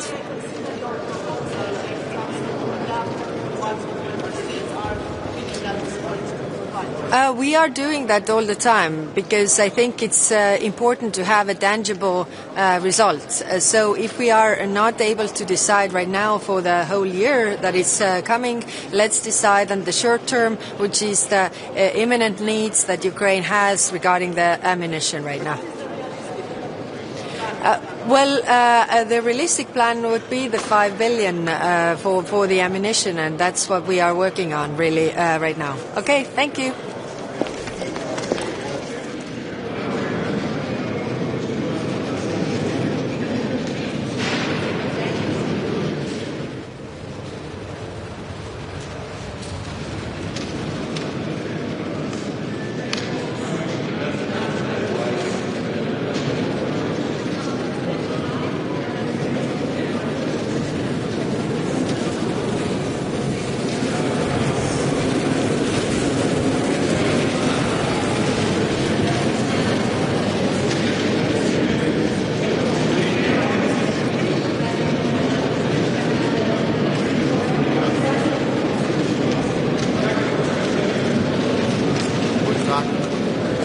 Es sind besondere Zeiten, in denen wir uns treffen. Das merkt man ja schon an der Dichte der vielen Treffen, die wir gegenwärtig in Europa haben, in verschiedenen Hauptstädten, in verschiedenen Konstellationen, aber auch immerhin wieder hier im Europäischen Rat. Und das ist auch richtig so, denn uns fordern eine ganze Reihe von Dingen heraus, insbesondere der russische Angriffskrieg auf die Ukraine. Und deshalb ist es auch richtig, dass das zuallererst hier wieder auf der Agenda steht. Für uns ist zentral, dass die Ukraine als unabhängige, souveräne und demokratische Nation bestehen bleibt, dass sie ihren Weg in die Europäische Union fortsetzen kann und dass sie auch nach einem Friedensschluss über eine starke eigene Armee verfügt. Das sind Dinge, die wir gewährleisten müssen. Und dazu gehört natürlich auch jetzt, dass auf Basis der Vorschläge von Präsident Zelensky die Möglichkeit eines Waffenstillstandes zustande kommt. Jetzt gibt es einen ersten Schritt, der möglich scheint angesichts der Ergebnisse des Gesprächs zwischen dem russischen Präsidenten und dem amerikanischen Präsidenten. Aber der muss jetzt auch Realität werden und das muss enden in einem Waffenstillstand, der auch dann tatsächlich hält und diese Kriterien erfüllt. Für uns wird es deshalb darauf ankommen, dass wir die Ukraine auch weiter maßgeblich unterstützen, hier als Europäische Union insgesamt, als Verbündete und Freunde und auch die einzelnen Länder. Deshalb will ich an dieser Stelle sagen, ist es ein gutes Zeichen und ein guter Moment, dass in dieser Woche der Deutsche Bundestag eine sehr umfassende Veränderung unserer Verfassung beschlossen hat, die möglich macht, dass wir das, was für die Verteidigung unseres Landes, was für die Zusammenarbeit in Europa in Sachen der Verteidigung notwendig ist, was wir militärische Hilfe für die Ukraine mobilisieren müssen, auch finanziert werden kann. Ein wichtiger Schritt neben den Investitionen in die Infrastruktur, die gleichzeitig möglich gemacht worden sind. Und morgen wird es hoffentlich und voraussichtlich so sein, dass der Bundesrat in Deutschland diesen Beschluss auch fasst, sodass wir jetzt den Spielraum haben, all das zu tun, was wir tun müssen als großer Staat in der Mitte Europas. Dazu wird übrigens auch zählen, dass wir dann, wenn die Beschlüsse gefasst sind, eine weitere Aufstockung unserer Waffenhilfe für die Ukraine auf den Weg bringen werden. Das werden dann alles zusammen 7 Milliarden sein. 4 sind schon vorgesehen, es kommen noch 3 dazu. Und damit gilt für dieses Jahr wie für die Vergangenheit, dass Deutschland mit riesigem Abstand in Europa der größte Unterstützer der Ukraine ist und bleiben wird. Ein wichtiges Zeichen gerade in dieser ganz konkreten Situation. Wir diskutieren heute dann auch über viele andere Dinge, die wichtig sind für unsere Zukunftsfähigkeit, ganz besonders die Wettbewerbsfähigkeit, die Fragen, wie wir es hinbekommen können, dass wir uns auch unser Wachstum ermöglichen, indem wir die Kapitalmarktunion weiterentwickeln. Alles Fragen von allergrößter Bedeutung, die hier verhandelt werden, genauso wie erste Debatten über die künftige Finanzplanung der Europäischen Union. Da werden wir uns intensiv mit beschäftigen. Lassen Sie mich aus aktuellem Anlass noch einen Satz sagen, der mir sehr wichtig ist. Wir haben uns in den letzten Jahren sehr darum bemüht, die Beziehung zwischen Europa und der Türkei weiter zu verbessern. Deshalb ist die Verhaftung eines so zentralen Oppositionspolitikers wie des Bürgermeisters von Istanbul ein sehr, sehr schlechtes Zeichen, bedrückend für die Demokratie in der Türkei, aber ganz bestimmt auch bedrückend für das Verhältnis zwischen Europa und der Türkei. Wir können nur dazu aufrufen, dass das sofort ein Ende findet und dass Opposition und Regierung im Wettbewerb miteinander stehen und nicht die Opposition vor Gericht gestellt wird. Herr Bundeskanzler, möglicherweise ist es heute Ihr letzter Gipfel in der Rolle des Bundeskanzlers. Was wünschen Sie sich denn für diesen Gipfel und auf einer Skala von 1 bis 10, wie sehr wird Ihnen der Tumulttempus geben? Wir machen unsere Arbeit bis zuletzt, so soll es auch so sein, weiter sein und deshalb gehört es dazu, dass wir jetzt genau das voranbringen, worüber ich eben gesprochen habe. Dinge, über die wir jeden Tag mit allen sprechen und wo Deutschland seine Aufgabe wahrnehmen muss. Und ich sorge als Kanzler dafür, dass das auch klappt. Was kann denn die Ukraine konkret von diesem Gipfel erwarten? Nochmal, es geht darum, dass wir unsere Unterstützung fortsetzen, dass wir einen klaren Standpunkt haben, dass ein gerechter Frieden für die Ukraine möglich sein muss. Und der bedeutet, dass sie ihre Unabhängigkeit und Souveränität verteidigen kann. Das bedeutet, dass sie selbst über ihren Weg entscheidet und wer das Land regiert. Und natürlich bedeutet es, dass sie auch über eine starke Armee in Friedenszeiten verfügen muss. Das sind die Dinge, die wir hier mit unseren Entscheidungen möglich machen müssen. Ich glaube, das wird auch so sein. Herr Bundeskanzler, gestern hat EU-Verteidigungskommissar Andrius gesagt, Russland könnte noch vor 2030 ein EU- oder NATO-Land angreifen. Glauben Sie das auch und was halten Sie von solchen Szenarien? Ich glaube, wir sollten uns auf das konzentrieren, worum es geht, nämlich, dass wir alles dafür tun, dass wir unsere eigene Landes- und Bündnisverteidigungsfähigkeit stärken. Das ist unterwegs mit den Dingen, die wir auch heute diskutieren, wenn es etwa um das Paket der Kommissionspräsidentin geht. Darum geht es auch, wenn jetzt alle Länder das Ziel anstreben, wenigstens 2% ihrer Wirtschaftsleistung für Verteidigung auszugeben. Sie wissen, es sind fast alle so weit, aber nicht alle. Deutschland ist so weit und es geht jetzt ja auch, wenn wir die Fähigkeitsziele der NATO neu definieren, um die Frage, wie wir das hinbekommen, dass wir das dann auch finanzieren. Deutschland hat mit der jetzt anstehenden Verfassungsänderung dazu die Voraussetzung geschaffen, dass wir das tun können. Welche Punkte werden die schwierigsten bei den Diskussionen zum mehrjährigen Finanzrahmen? Die fangen ja erst an und den Standpunkt Deutschlands in der Frage, wie man mit Geld umgehen soll, kennen ja alle. Der hat sich nicht geändert und wird sich nicht ändern. Schönen Dank.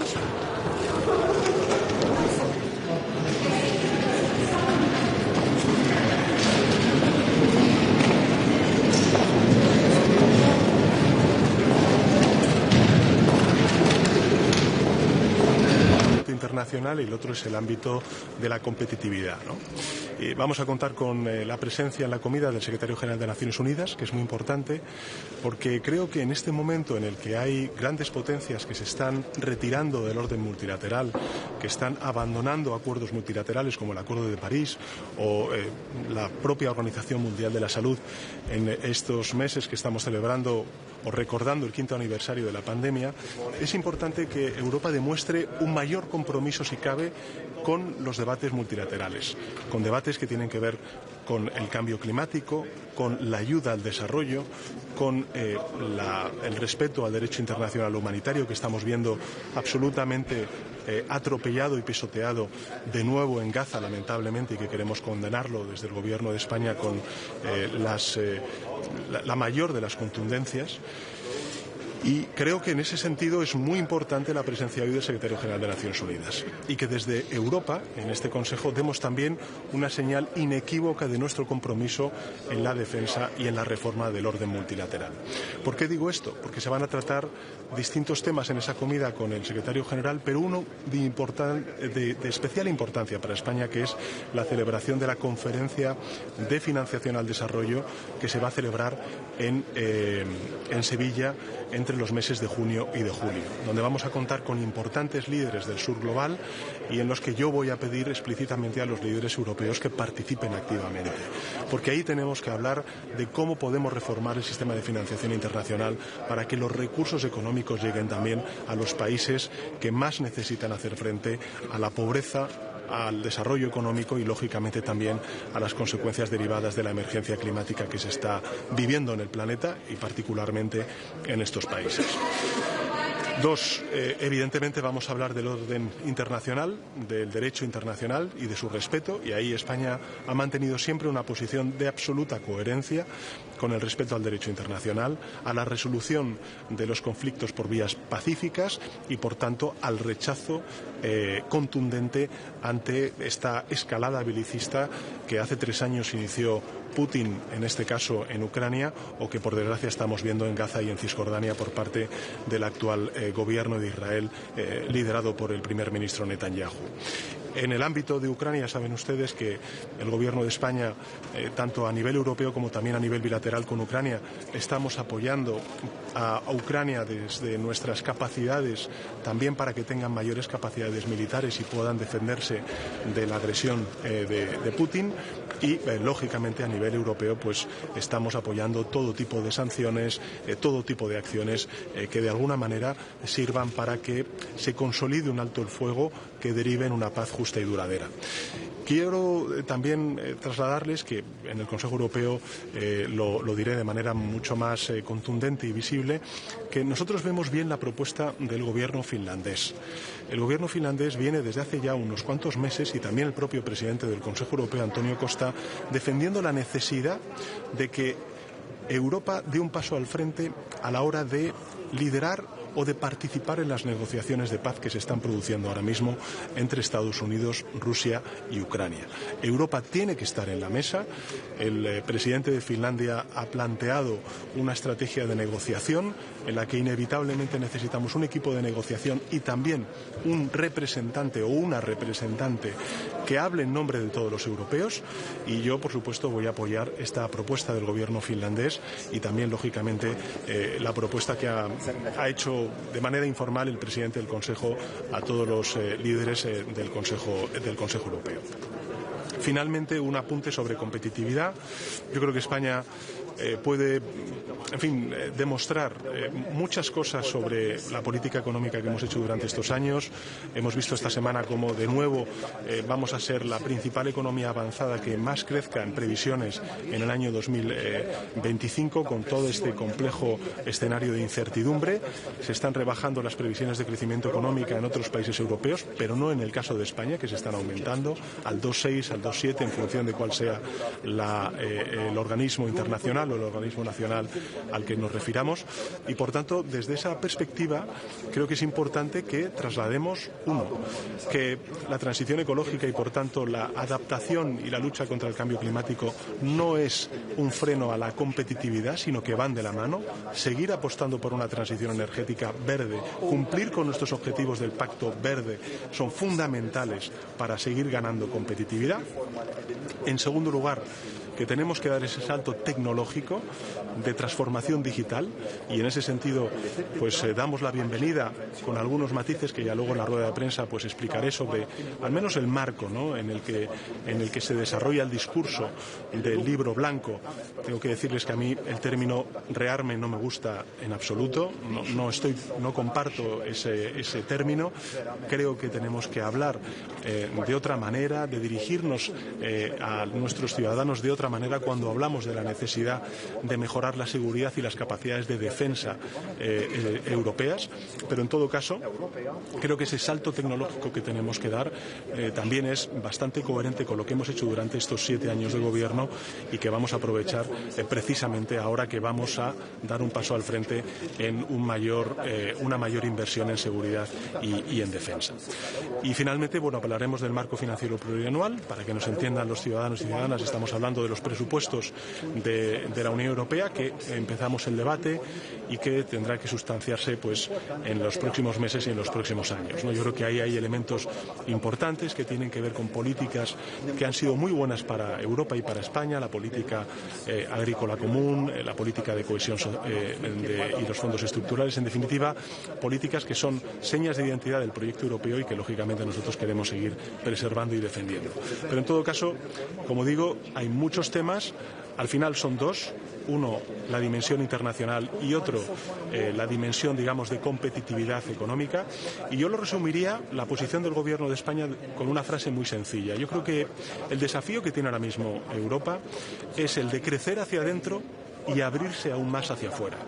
Crecer hacia adentro significa potenciar el mercado único europeo, y abrirnos hacia afuera significa participar de manera activa y constructiva en el orden multilateral, en los debates globales, sobre todo el de la transición ecológica o el de la inteligencia artificial, y sin duda alguna seguir tejiendo lazos, relaciones comerciales pues con otras regiones del mundo, como pueda ser el Mercosur, Chile, México, Canadá, India, en la reciente visita de la presidenta de la Comisión Europea.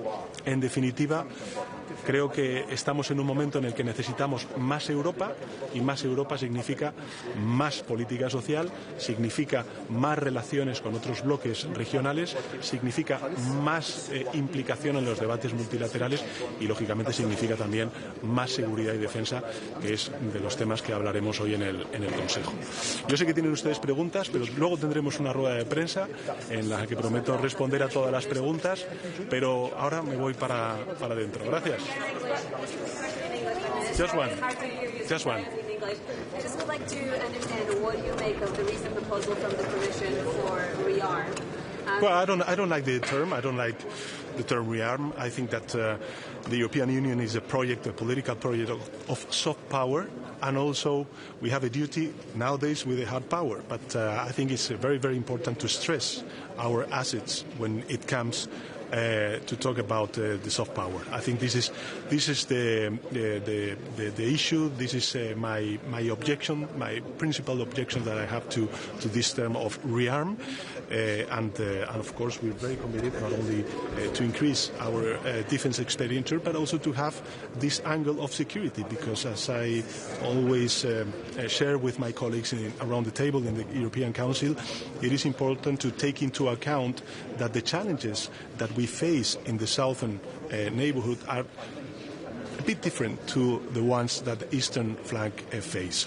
And this means that we need to strengthen our border controls. This means that we need to strengthen our capabilities to fight against terrorism.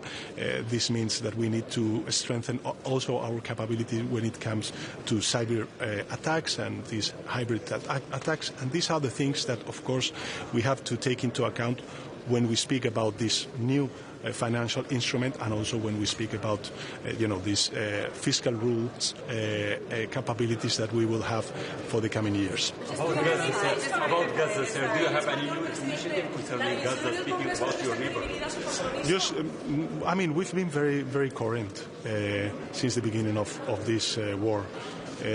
Not only in Gaza, also in the West Bank and, of course, in Ukraine. It is very important that all member states and also the European Union, we stick to the principles of the international rules and also the humanitarian international rules. And this means that we need to condemn with our strongest voice what is happening nowadays in Gaza. And that is why I think it's very important also that we have included in our conclusions the importance of the Arab countries on how do we face the reconstruction of Gaza and how do we move forward for the two-state solution. This is the Spanish position since the beginning of this war, and of course we will work with our Arab colleagues to move forward and to materialize, I think, a very fair goal for the Palestinians, which means to have its own state. Thank you very much. Thank you very much.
Good morning.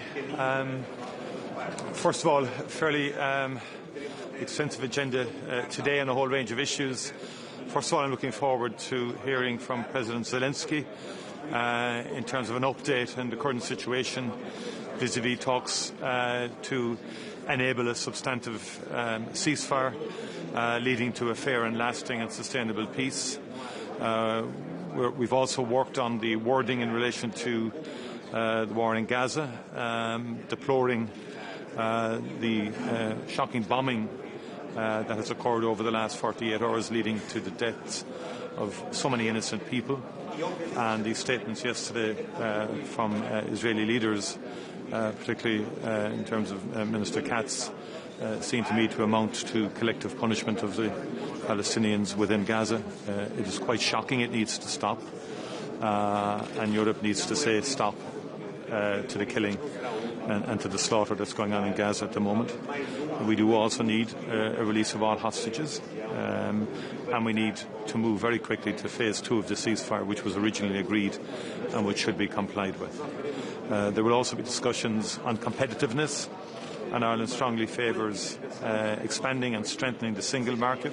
Europe needs to work on what it can control to make Europe more competitive, particularly then also working on getting energy prices down, more investment in grid infrastructure across Europe, and that is important for European competitiveness, but also for European consumers and citizens. On defence, the white paper, I think, is a significant document. It will need further obviously discussion and reflection. There won't be a major reflection on it today because it was published yesterday, but nonetheless, following on from the proposals from the President of the Commission, the capacities are being created for Member States to allocate additional funding to increase defence expenditure in the Member States and security capability. And we've been supportive of the measures that the President has announced, the President of the Commission has announced. There are a lot of issues around procurement capacities within Europe and the capacity of the European defence industry to respond to this increased expenditure. And then on the broader economic front, obviously Europe will await what happens on April the 2nd in terms of any US decisions around tariffs, and Europe will give a bit of time to have a comprehensive response to that. Our view is that Europe has to be strategic in its response, and particularly where we enjoy surpluses and so on. So we need to put, but again, the wise thing to do is to await the full presentation from the US on April the 2nd, and then comprehensively respond. There's some expectation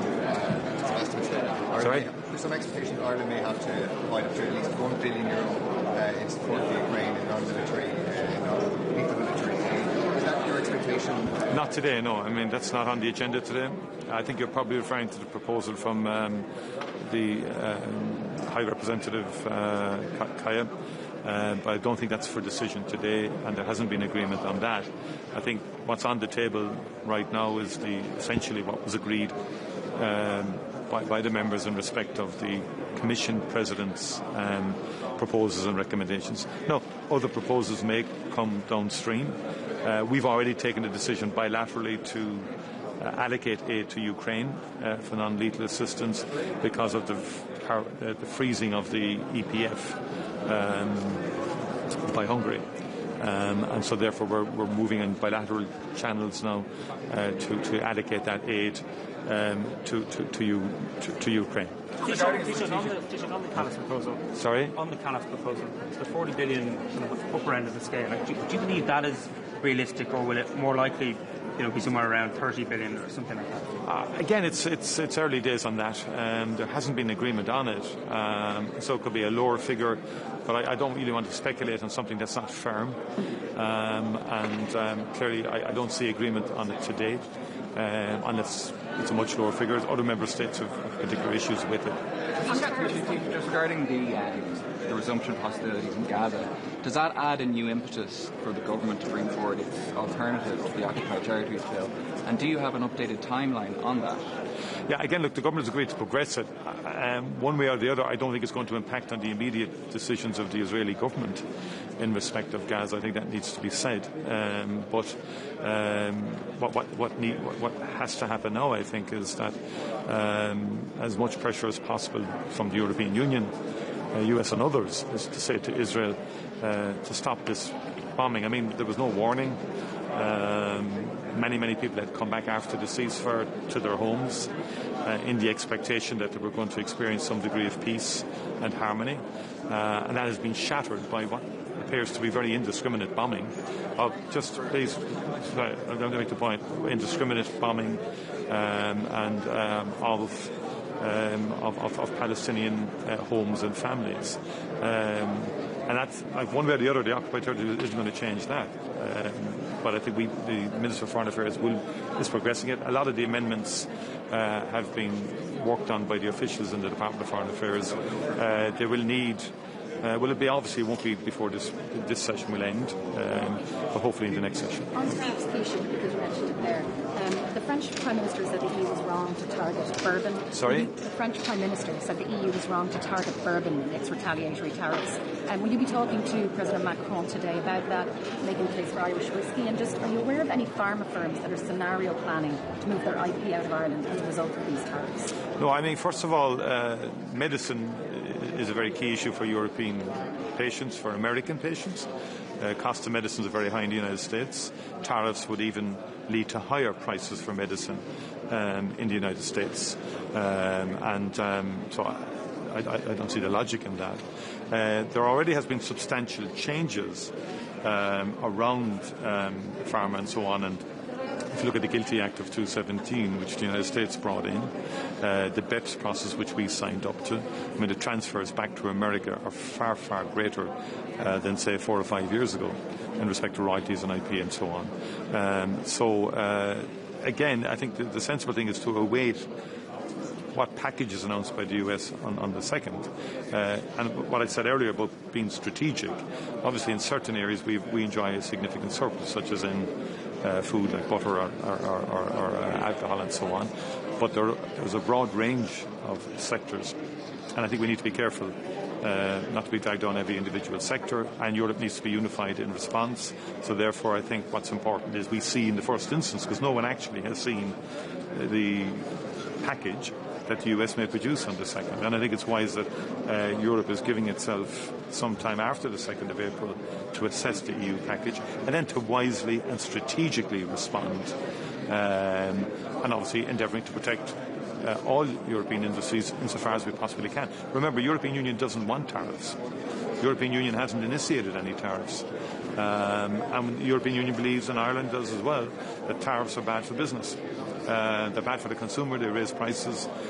It was very clear from my visit to the US there's a lot of uncertainty in American companies who don't like tariffs either, and a lot of people are very, very worried about the impact on global trade and on the global economy overall. Yeah, we'll be engaging with the EU on it, and as I said, there's a range of issues, obviously, that will emerge and will surface. We know are going to increase prices for consumers. Sorry? We know that trade tariffs are going to increase prices for consumers, households and businesses at home. Are cost of living packages completely off the table still in terms of the budget? Yeah, I mean, I think because of the challenging situation from a budget perspective, we have to be careful as well. And I think our focus on the budget will be on sustained provision within the existing estimates. I think there will not be cost of living packages as happened last year. And again, I don't want to preempt what will happen on April the 2nd. I don't want to preempt what our response will be to that either. Suffice to say that Europe will have to respond collectively ultimately.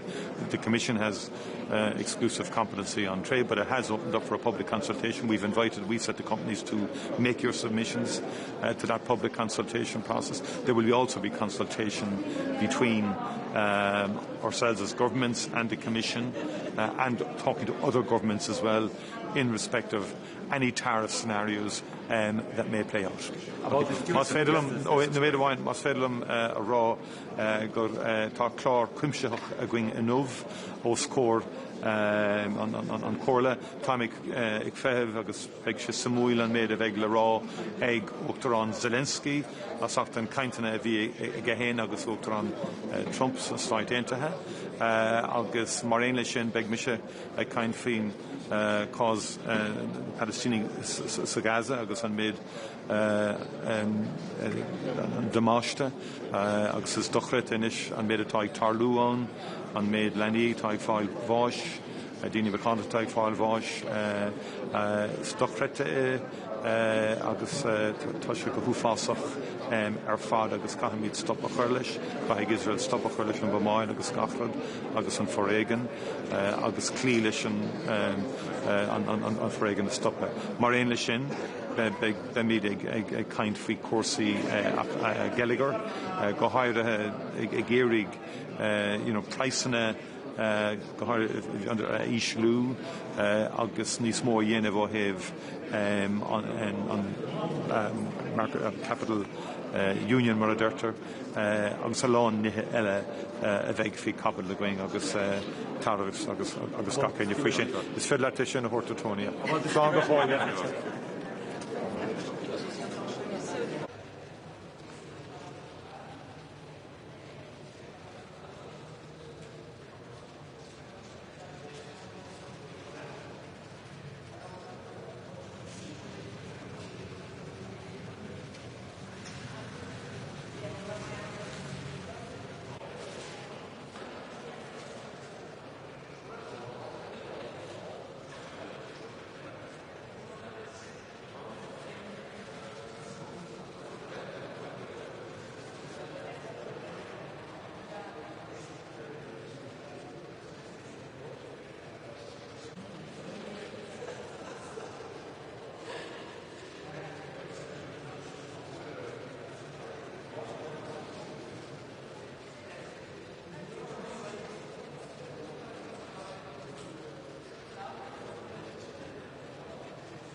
Nós estamos em direto, não é? Dar, posso fixar. Dar, posso fixar. Portanto, toi colonna que ela galva. Bom, muito bom dia. Queria, no arranque desta reunião do Conselho, transmitir-vos que se trata de uma reunião muito importante, na qual teremos a oportunidade, mais uma vez, de reiterar o apoio da União Europeia à Ucrânia, de o fazer no contexto em que continuaremos a tomar decisões que visam reforçar as capacidades da União Europeia como um todo e de cada um dos seus Estados-membros na área da defesa, projetando investimentos nos próximos anos que, de alguma maneira, são também uma ligação com o ponto principal da agenda, que é a competitividade e a alavancagem do nosso mercado interno. Efetivamente, a indústria da defesa terá também aí um papel principal, porquanto, como tenho já dito noutras ocasiões, nós devemos encarar este reforço do investimento como isso mesmo, como um investimento e não apenas como um aumento da despesa.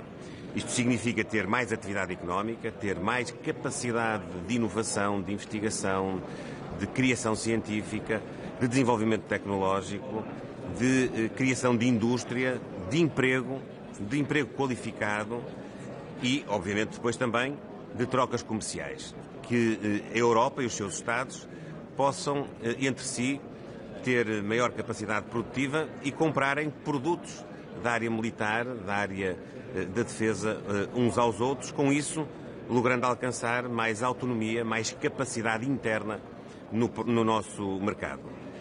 Do ponto de vista económico, teremos a ocasião, mais uma vez, de reforçar os mecanismos que são inadiáveis de simplificação. A Europa perde muita competitividade no contexto internacional por excesso de regulamentação, por uma complexidade muito grande nos processos de licenciamento, nos processos de relação entre os cidadãos e as empresas e as respectivas administrações. E isso é hoje um ponto consensual à volta da mesa do Conselho, mas que tem que ser concretizado em decisões, a começar nas próprias instâncias europeias. Ainda ontem tive a ocasião de dizer no Parlamento Português: nós precisamos de retirar complexidade às decisões e ao ordenamento jurídico europeu e depois também precisamos de não acrescentar, como acontece, por exemplo, em Portugal, complexidade quando transpomos para a ordem jurídica interna muitos dos instrumentos legislativos europeus. Em segundo lugar, é muito importante que a Europa não se atrase mais na salvaguarda de princípios que são fundamentais para ter capacidade de ser competitivo do ponto de vista económico. E um deles é termos um mercado energético comum, com acesso à energia mais barata e de uma forma também mais autónoma face ao exterior. A esse propósito, creio que conseguiremos ter nas conclusões uma referência específica às interligações, que tem sido um cavalo de batalha de Portugal, deste governo e também dos governos anteriores, mas este governo com especial ênfase, porque também aí temos que passar das palavras aos atos. Não vale a pena estarmos sempre a reiterar a necessidade de termos uma política comum, de termos uma política de formação de preços comum, de baixarmos esse custo e depois não criarmos as infraestruturas que verdadeiramente o podem potenciar. E no caso português, no caso da Península Ibérica, já passaram 11 anos desde que Portugal, Espanha, França e a Comissão Europeia subscreveram, assinaram compromissos para acrescentar capacidade de interligação, nomeadamente do ponto de vista elétrico. E nós continuamos a achar que é viável atingir até 2030 pelo menos a possibilidade de haver uma capacidade de transição de 15% da nossa capacidade elétrica com a Europa. Hoje andaremos na casa dos 2-3% dessa capacidade e é absolutamente imperdoável se continuarmos a contemplar este assunto e não o tratarmos. A Europa tem outras interligações que são necessárias, mas neste caso, naturalmente, que nós colocaremos em cima da mesa esta, que é de facto muito importante e que, além do mais, contribui também para um outro objetivo, um objetivo de sustentabilidade, porque no caso da Península Ibérica, quer Portugal, quer a Espanha, apostaram muito do seu investimento nos últimos anos na produção de energia renovável, o que acrescenta não só maior capacidade produtiva para baixar o preço, mas também energia mais amiga do ambiente.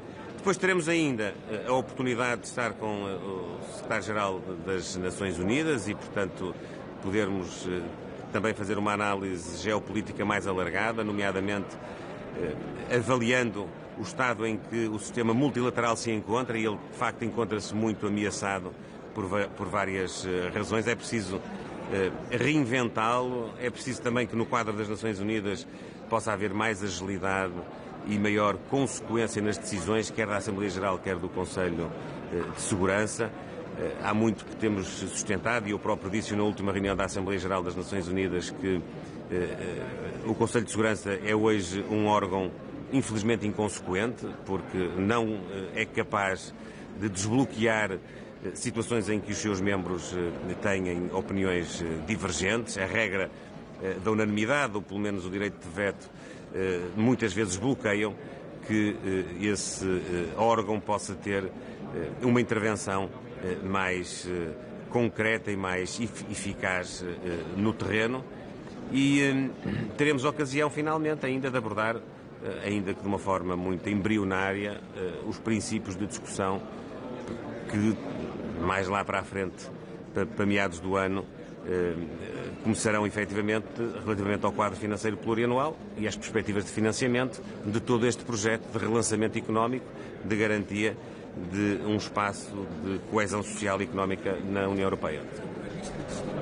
Aos temas europeus há um forte temporal que afetou Portugal na última noite. Queria perceber primeiro se está a acompanhar no meio aqui da cimeira, e depois concretamente qual é o plano para os estragos que já vemos registados e alguns até contabilizados.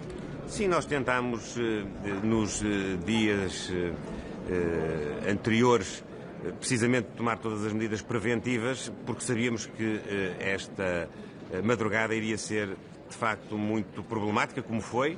Estamos neste momento a fazer o levantamento e a dar todo o apoio possível para a reposição da situação de normalidade naqueles espaços que foram mais afetados, e faremos aquilo que sempre temos feito nestas ocasiões, que é ser rápido e ir ao terreno em colaboração estreita com as autarquias locais, fazer o levantamento dos estragos e proceder de imediato à ajuda das populações e das entidades afetadas. Os financeiros, por exemplo? Com certeza, aquilo que tiver que ser necessário ativar, como fizemos noutras ocasiões. Que informações é que tem para as próximas horas? Neste momento, creio que a situação está muito estabilizada. Não tenho informação de que haja um agravamento, mas naturalmente continuamos a acompanhar de perto o evoluir da situação. Na campanha eleitoral, a defesa está no centro das preocupações europeias. É equacionável retomar o serviço militar obrigatório? Neste momento, não. Em relação à Ucrânia e ao apoio à Ucrânia, já tem uma ideia de quanto é que Portugal vai contribuir? São 300 milhões, 600 milhões? Já falou com o Partido Socialista? Nós temos uma responsabilidade relativamente ao apoio à Ucrânia, que dimana de um acordo que estabelecemos bilateral de cooperação no âmbito militar, no âmbito económico, e que o ano passado envolveu uma despesa à volta de 221 milhões de euros, e este ano temos uma responsabilidade inicial mais ou menos similar. Claro que a evolução no terreno, os compromissos que nós temos assumido, quer no âmbito da União Europeia, quer no âmbito da NATO, quer no âmbito até de iniciativas que extravasam esses âmbitos, podem fazer aumentar essa comparticipação. Nós teremos sempre de compaginar isso com aquilo que está a acontecer no terreno. É a nossa convicção que, se os processos de cessar-fogo, de caminho para uma situação de paz forem avançando, teremos até de realocar, talvez, as verbas que tínhamos para o apoio militar para outro tipo de apoio. Estamos disponíveis para colaborar no âmbito da União Europeia e também no âmbito bilateral. 600 milhões é um valor tangível? Neste momento não há razão nenhuma para estar a especular na base desse valor. O que há é um compromisso que nós temos assumido de apoio político, militar e humanitário, e que estamos a cumprir dentro daquilo que é a nossa possibilidade, que não é inesgotada, como sabemos, e obviamente que estamos também a contribuir para aquilo que se pode projetar do ponto de vista futuro em termos de manutenção da paz, de garantias de segurança e, eventualmente, já de um processo de reconstrução do país. Não se quer já comprometer, talvez porque este possa ser o seu último Conselho Europeu? Não é por isso, porque tenho a convicção que não será o último.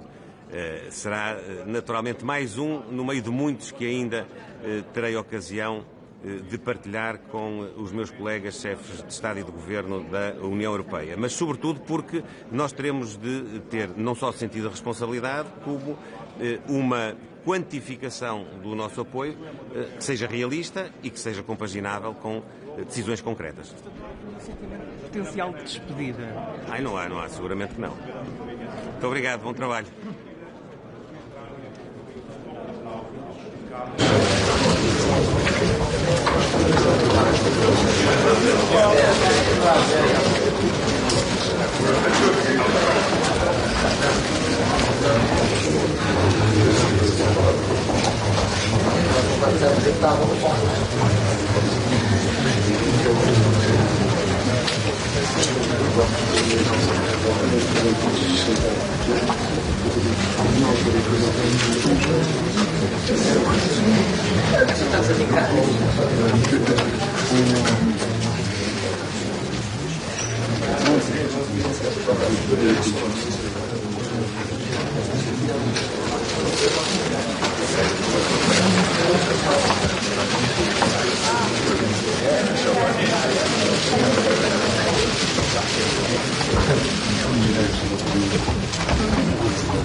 Е редовен, ще се разглеждат важни и чувствителни теми, разбира се, с позициите на страните членки. Няма изненадващи предложения или неща, които будат притеснение или въпросна дискусия.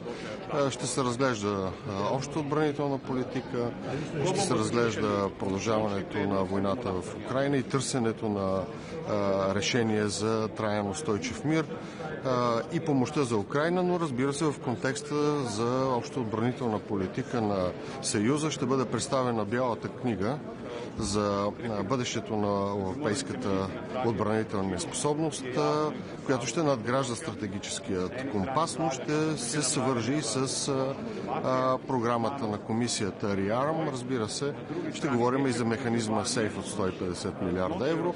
Нашата позиция, знаете, че България трябва да развива своята отбранителна индустрия в посока да бъдем не просто част от общия европейски отбранителен пазар, но да бъдем и нетен износител, а не просто вносител.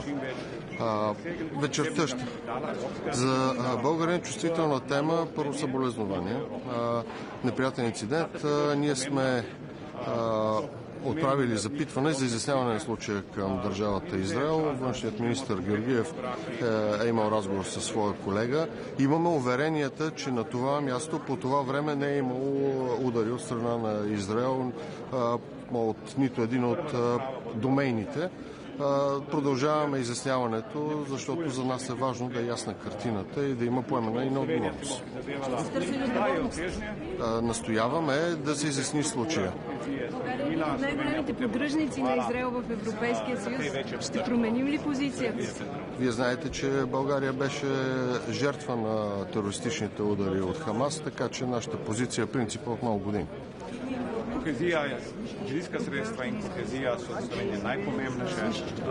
Каквото което е необходимо, българската държава ще го направи по най-добрия и удачен начин за българските граждани. Господин премиер, моля два важни въпроса. Къде ще търсите подкрепа и мнозинство? Първо, за приемане на бюджета. Второ, най-важната тема за еврото. Към кого се обръщате за мнозинство? Вижте, политическите правила казват, че когато има мнозинство, то излъчва изпълнителна власт. А изпълнителната власт се крепи на мнозинството, както при избора си, така и при осъществяване на основни политически приоритети. А политическата логика в момента казва, че ние имаме това мнозинство. Аз онзи ден имах разговор с коалиционните партньори, с колегите, които са подписали споразумението за осигуряване на парламентарното мнозинство от ДПС. Имам пълната гаранция, че те ще ни подкрепят в политиките, както и по отношение приемането на бюджета. Това е на въпроса ви за бюджета. Мисля, че тази седмица този процес ще приключи. Иначе подкрепата за еврото ще бъде там, където хората припознават европейското бъдеще на България като единствената рационална, смислена и правилна посока за развитието на България като суверенна и просперираща държава. Господин премиер, разрешете да ви върна назад. Тези дни имахте разговор с Роберта Мецола и българските власти са помолени да се грижат за сигурността на европейските служители в България. Какво означава това? Има сигнали, че се готвят нападения срещу тях, че са застрашени или нещо друго? Не, председателя на Европейския парламент изрази загриженост за вандалските прояви върху сградата на Европейския парламент и Европейската комисия, като ние давахме гаранции за това, че в България върховенството на правото ще бъде по най-правилният начин, ще гарантира както правилното отношение към Европейската институция, така и необходимата санкция към извършителите, съобразно стандартите на правата държава. Ще имате ли разговори за еврозоната? Да, ще имаме разговори. Ние всеки път говорим по тази тема, защото ние очакваме положителния конвергентен доклад през май и юни. От кои инструменти, които Еврокомисията предлага в Бялата книга, ще се възползва България? Очевидно това с прехвърлянето на средства от плана за възстановяване и устойчивост няма да стане. Докато едно нещо не получи твърдо не, вероятността да стане не е малка. От друга страна, днес ще разглеждаме и многогодишната финансова рамка. Нашата позиция, както на немалка част от страните, които разчитат на кохезионната политика, е да се запази както обща земеделска политика, така и кохезионната политика, така и политиката, свързана с фондовете по вътрешна сигурност, като ние ще настояваме да се запази досегашния модел на споделена отговорност при управлението и гъвкавост на тези инструменти. Господин премиер, вчера стана ясно, че... Господин премиер, много ви моля, позволявам си да бъда настоятелна. На кои точно политически сили разчитате за подкрепа за еврото? Моля ви имената им. Разчитаме на тези, които са заявили, че ще подкрепят еврото. Ние знаем кои няма да подкрепят еврото. Това са Възраждане, Меч, предполагам, Величие. Всички останали, се надявам, както и до сега са изразявали своята проевропейска ориентация, така да го покажат и с гласуването на бюджета, да го покажат и с всички действия, които гарантират устойчивост на публичните финанси от една страна, но и устойчивост на редовното управление. Господин премиер, вчера стана ясно, че страните членки, така казаха поне, че ще трябва да изготвят свои национални планове за инвестиции в отбраната. Какво смята да направи България? Има ли вече разговори в тази насока? България изготвя своя план. На закрито заседание бяха приети някои неща, за които не мога да говоря в момента, но ние сме готови и най-вече въпроси, които са свързани с развитието на отбранителната индустрия и способностите в контекста на общата европейска политика и общо европейски отбранителен пазар. Ще се възползваме ли от този нов инструмент СЕЙФ, за който споменате? Мисля, че проактивно ще се възползваме от всички възможни финансови инструменти, но най-вече трябва да структурираме по-добрата координация между отделните предприятия, публични и частни в българската военно-отбранителна индустрия. Kako se iска отвояване на помощта за Украина? Ние на каква позиция сме? Нашата позиция е непроменена. Ние сме помагали в Украина и разглеждаме възможностите нашата помощ да бъде така наречената in-kind помощ, но базирайки се на доброволността на предложението на ККАС. Благодаря.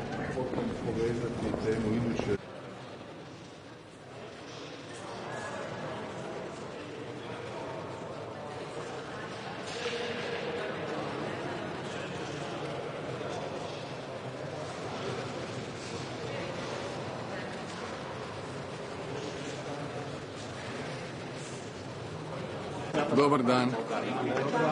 Kako ste? Dobro, sve ok. Je li izgledamo ok? To je najvažnije. Možemo? Evo da ja kažem par riječi. Može, pardon. Dobar dan. Hoću. Tu ste svi, nisam još ništa rekao. Evo, sad je ok. Može? Evo, danas je redovito Europsko vijeće u ožujku posvećeno zaista nizu tema od velike važnosti za naše građane, za naše gospodarstvo, za našu sigurnost. Prva tema bit će naravno Ukrajina i razgovor sa predsjednikom Zelenski koji će nam se javiti video vezom iz Kijeva. Raspravit ćemo daljnje mogućnosti potpore Ukrajini, a jednako tako čuti neposredno kako su prošli ovi razgovori sa predsjednikom Trumpom i koji su sljedeći koraci u vezi primirja i eventualnog mirovnog plana.